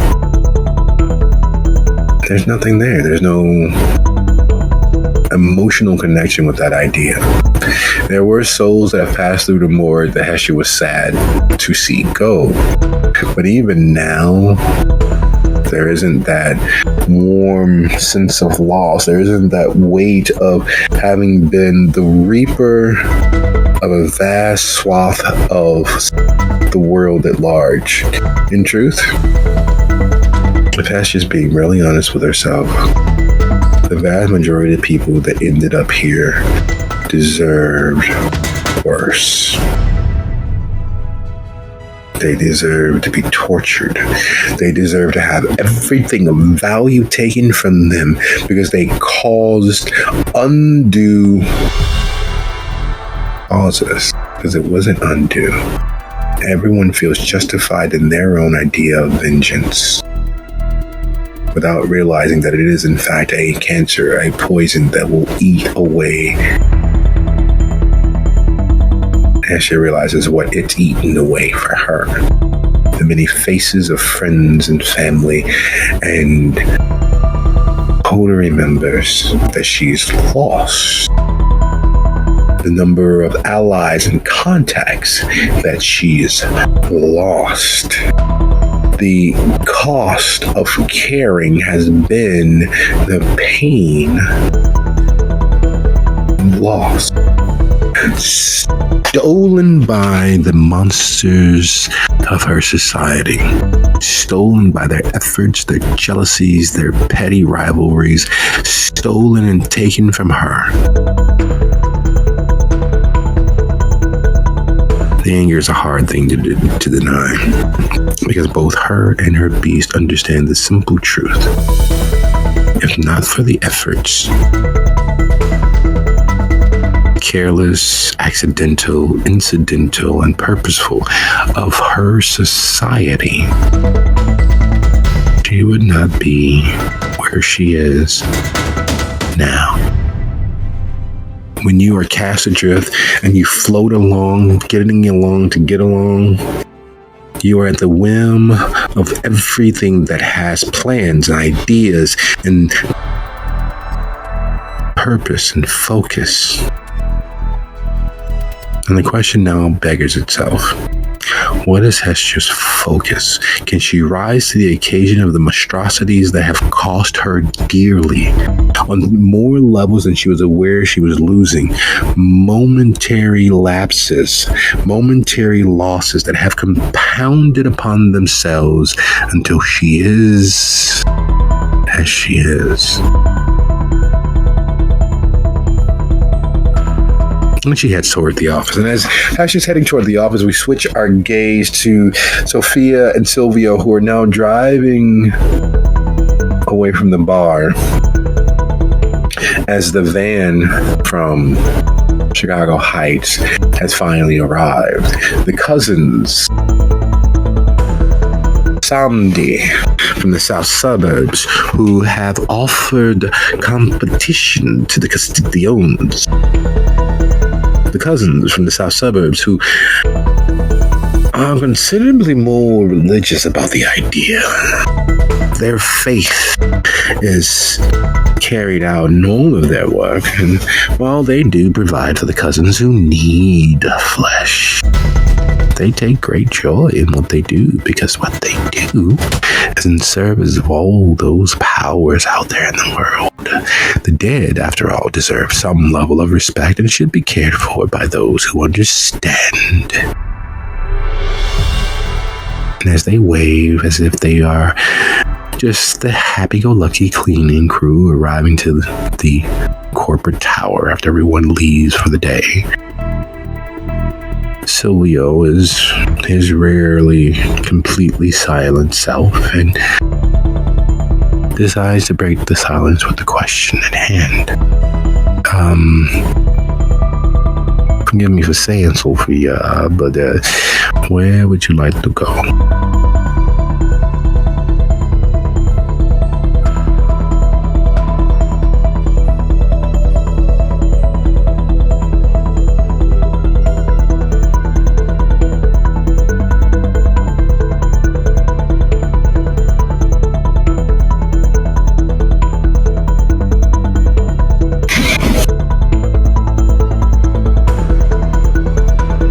Hey, Sophia, you back there?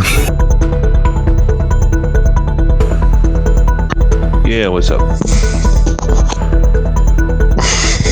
You and your new people had plans. You want me to take you back there, or are we going back to the apartment? Oh, back to the shelter would be fine. Like they ever dutiful, like they ever cognizant, you all arrive back to the shelter.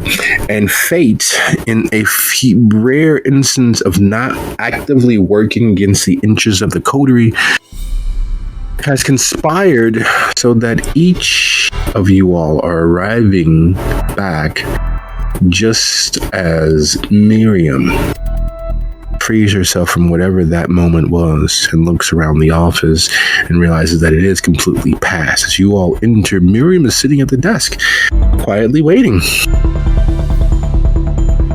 Lucio enters carrying the torn Bruja flag.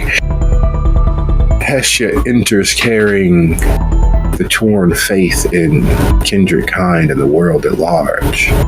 And Sophia enters carrying with her the torn reality of drinking down a soul that was better served as fuel instead of existing.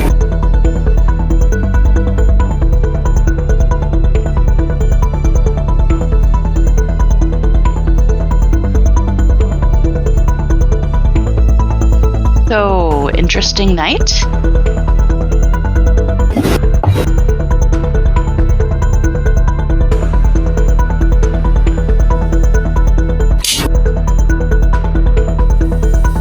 Sure, let's call it that.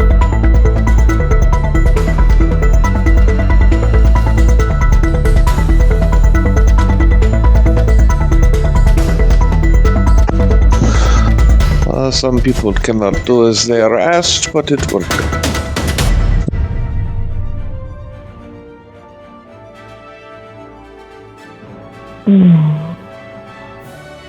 The boarding, as it were, for the moment is finished. Unfortunately, somebody followed us home. Oh, And she would shut up while I took the wards up.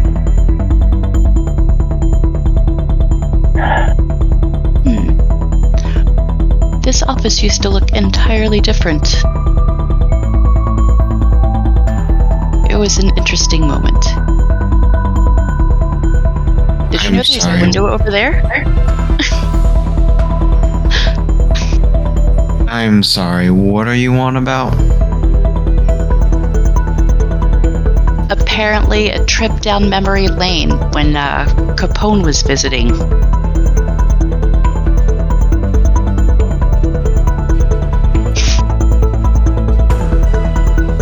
How on earth do you know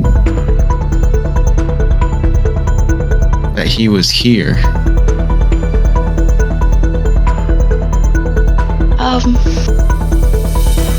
Interesting story that. I came back to wait on everyone, and apparently I was in the past. Door had a window in it, there was a window in the wall over there. Nice snowy evening. Tile instead of carpet. A lovely Art Deco grandfather clock. Quite the interesting room.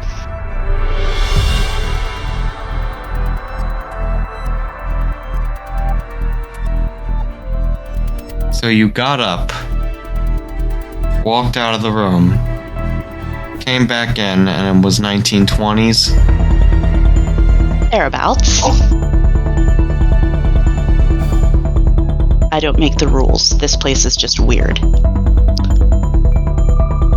You know what? I'm not even surprised.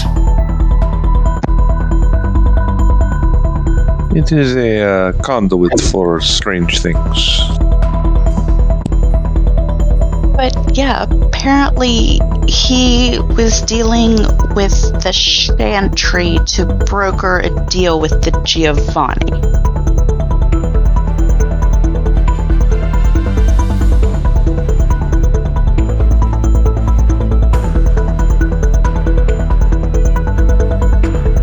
I don't know.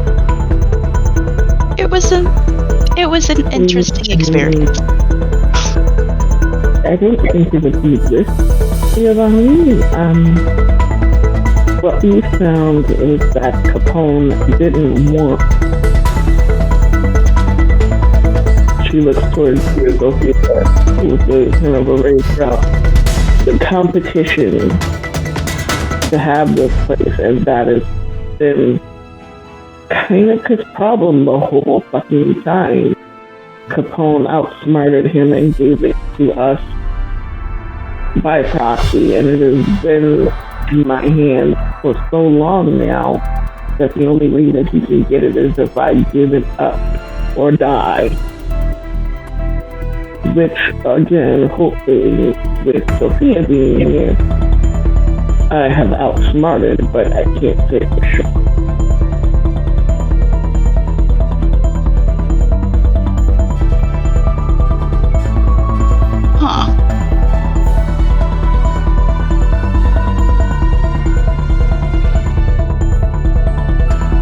Do I still have the cut on my hand? You don't. Okay.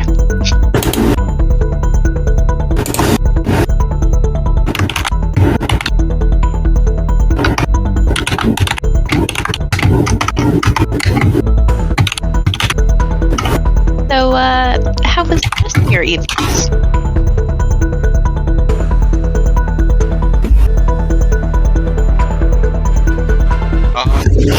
Definitely less interesting than stepping into the past. Says the man holding a flag proclaiming himself as Bruja. A nice red and black flag that's been torn and shredded around the edges, but somehow still clearly conveys that he is in fact Bruja. A flag that he did not leave with. Did you go to a parade? Oh no, I just tore this down from a bar in our territory.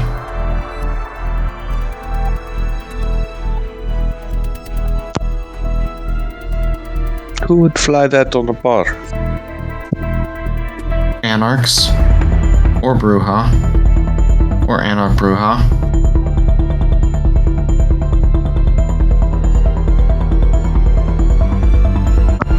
Oh, which was it? The Anarchs or the Bruja?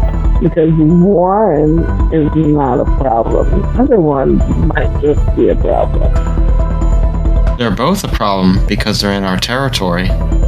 Uninvited. So there are Bruja members of the camp, remember?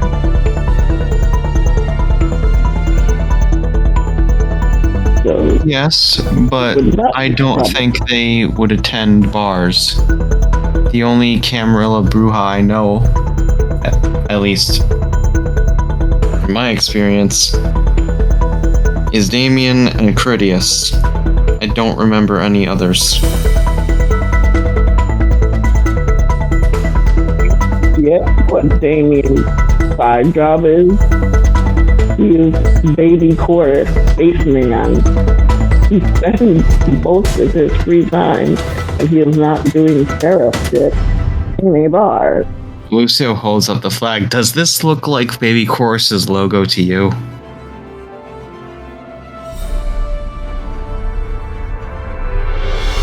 It, in fact, is not. It isn't, but you're stating that Bruja wouldn't be in a bar. He is a Bruja, in a bar. I'm not saying the Bruja wouldn't be in a bar. I'm saying that the Bruja that I know would not be in that bar. Wait, are you saying there is a chorus made of babies?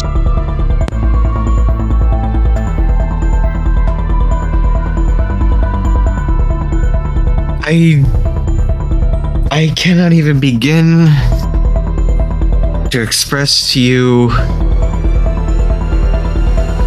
why that question doesn't even begin to make sense.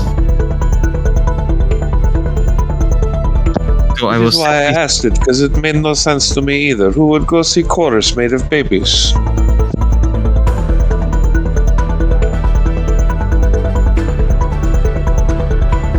We will answer that question later. So it's not the fact that it's a bar, but it's a specific bar that you're having a problem with. Which bar? That is a good question. Which bar was this? It is the Farwell Inn. It is on Farwell and Devon. It is literally across the street from the Loyola campus that Dizzy claimed as her own. Across a major street, slightly down the block. It is a dive bar. It is the last place that anyone with a semblance of good taste or a band of any repute or professor of note might ever appear. But it very much is that college dive bar in the middle of easy to get to and just out of the way enough. In other words, if one is thinking tactically, it is a great place to establish a beachhead, a place to establish a foothold to grow from, because it's the last place that you would expect. Unless, of course, you're part of the subculture of disaffected youth with a punk affected style with a connection with the counterculture of nearly every generation going back to the mid to late 70s.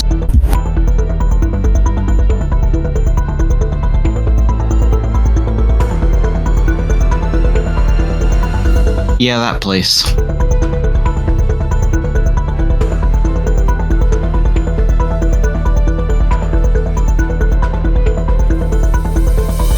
Anyway, I think it's pretty clear that they're trying to step in on our turf, and this is my response. Do you have a time for a turf war right now?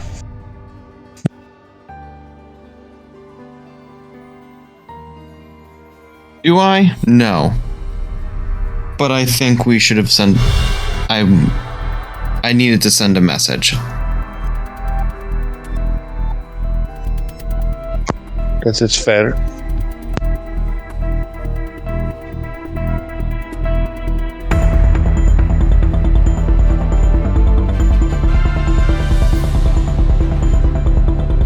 But anyway, yeah, that was my evening. There's a bit of red sauce at the corner of his mouth. And while Lucio does definitely seem the sort to have pasta, a nice good red sauce more than once a night, as a kindred, eating is normally not something that is done.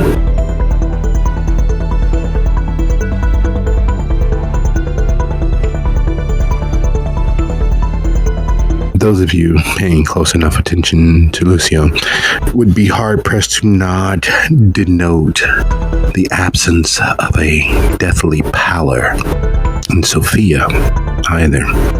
This sort of ruddiness that is usually ascribed to someone who perhaps have had a little bit much to drink. The cheeks are a little blushed. There's a dilation of the pupils that normally doesn't happen amongst the undead unless, of course, some discipline is being used, causing their pupils to constrict. Asha has a wan paleness to her skin that normally doesn't exist there, as if there's less warmth there than usual. And Miriam, despite the cut disappearing on her hand, there's a mild air of bewilderment there. She's been solid, stayed and placid this whole entire time. But as much as she has generally remained in that same area, there is a touch of otherness about her.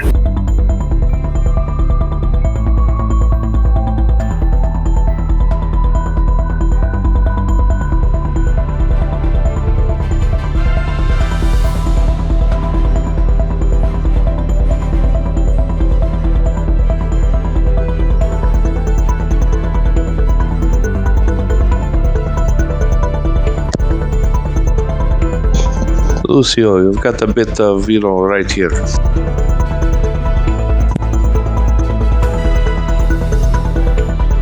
He wipes it away with his finger and not one to let good blood go to waste. He does lick it off his finger. Passion and anger coated with fear. It tastes like an orange cordial wrapped in dark chocolate, just like when you first took it from that freeloading, poaching son of a bitch who was in your domain feeding. And despite the unwillingness to become a clanist, to signify people based on the connection to their clans, there's decidedly more passion there than you could put a finger on. And from everything you have experienced when it comes to the idea of the Bruja, that very much tastes like the Bruja ideal feels in your mind.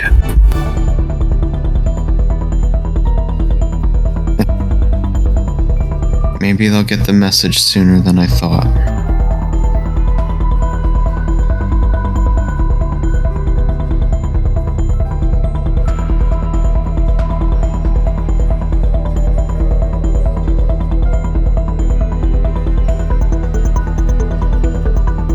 There is a narrowing of her gaze as she watches the corner of his mouth and then the thumb and the cleaning and head tilt. Well,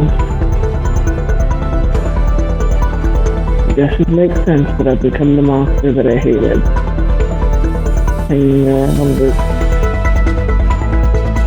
different emotions to the room.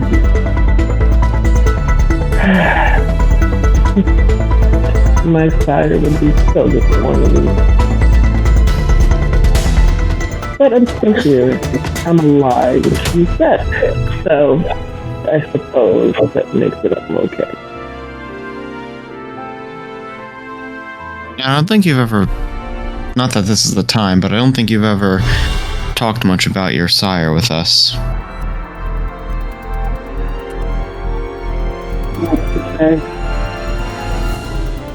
I was courted and coaxed, shown the beauty that is supposed to be our fucking online. And then, upon being turned and brought over,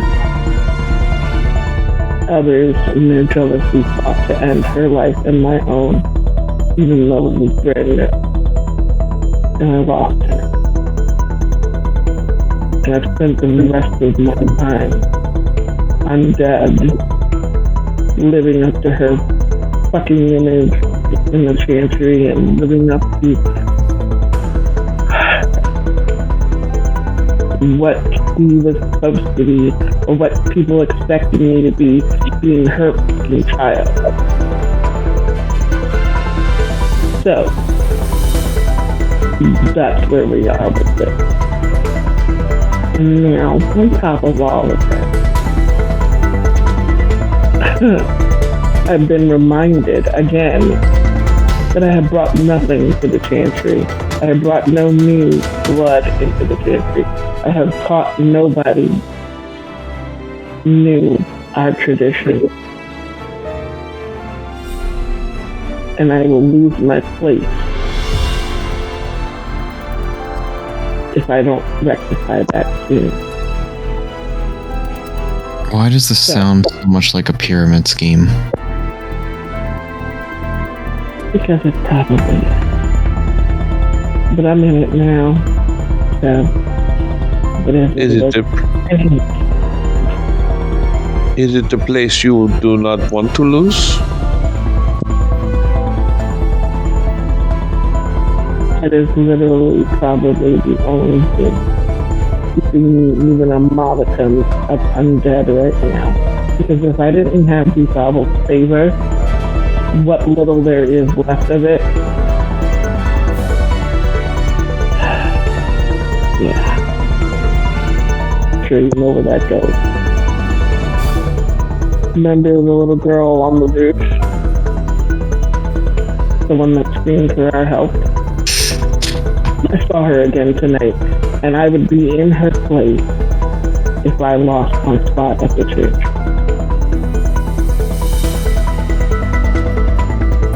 Somebody help me.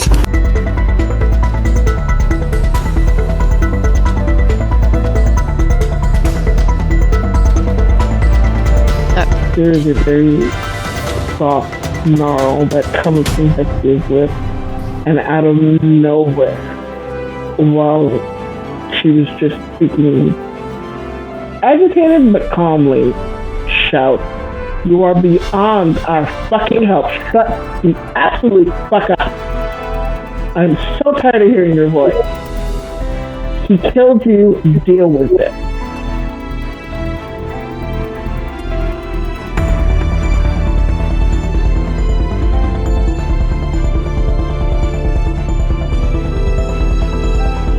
Storyteller, did the rest of us hear that?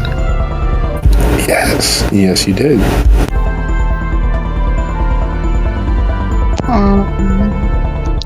Sophia is going to switch her sight.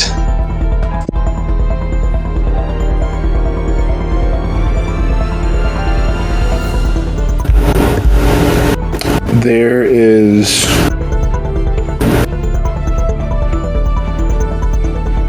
a weight to piercing the veil that most of the coterie who have the ability to have extrasensory understandings of this world and the next take for granted. They don't have to watch as their eyes change, nor that their vision shifts, nor the effect that has on what semblance of life that they carry. And it's like flexing a muscle. You get used to it. Well, the first time you bench 200, you think, oh my God, as heavy as I've listed. And then as your weight goes up and you're at 250, 260, you're hitting 300, you don't really think about that 200 anymore. But that was literally the Rubicon. That was the line when things changed for you. And so in those moments when you least think about it, you get a little nostalgic about hitting your plateau and breaking through, crashing past, tearing asunder your understanding of what is and what could be. And as Sophia pierces the veil, sees across that line, and her eyes, in fact, become dead, deader than the vitae keeping her existing could ever hide.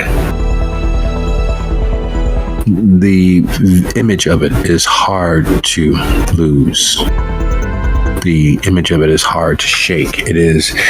She goes from being a semblance of passably alive to her face, her eyes specifically looking like those classy dead things inside of a corpse.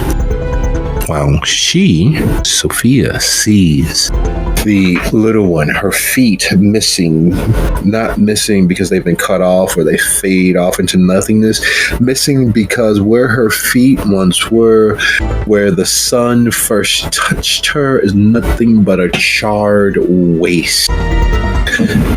Her already deathly pallid paleness, all the more so, and where her eyes were, those innocent, bright eyes, far too reminiscent of Nash himself, there's nothing. There is absolutely nothing. Not the endlessness of forever, not the touch of death. There is literally nothing there. You are able to see inside of her skull. You are able to see the nerve endings connecting to nothing. You are able to see the mucous membranes hiding there where her tear ducts are. You are able to see the pulsating and movement of her mind, which shouldn't be moving considering that she's been dead twice now, but there it is.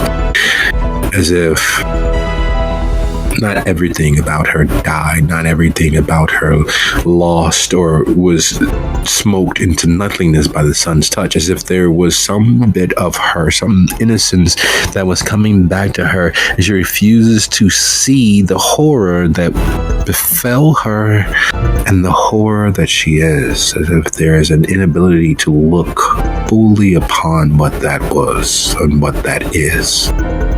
And she stands there, crying, bloody tears, having been rebuked by Hestia. She looks all the smaller for it, because standing next to Hestia, you see how immature her body was. You see how immature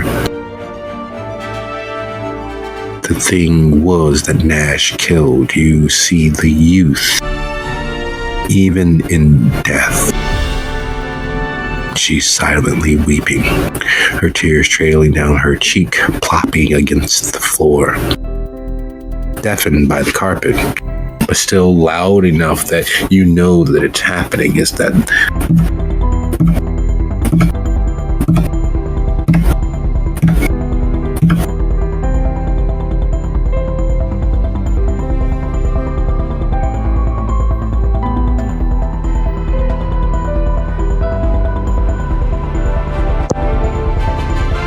Sophia will put on a wicked little smile as she regards her.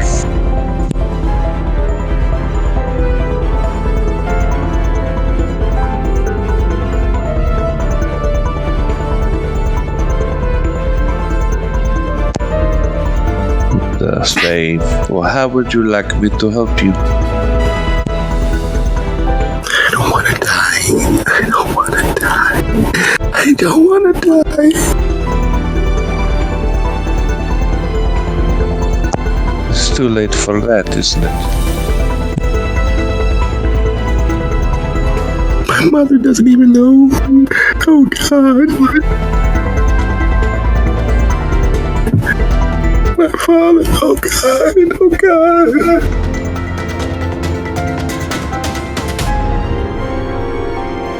And for those of you with any connection now or formerly to religion, there's something blasphemous about the fact that she, in that voice, with that innocence, that pleading incessantly for God, for a response from a being far beyond the petty ideals of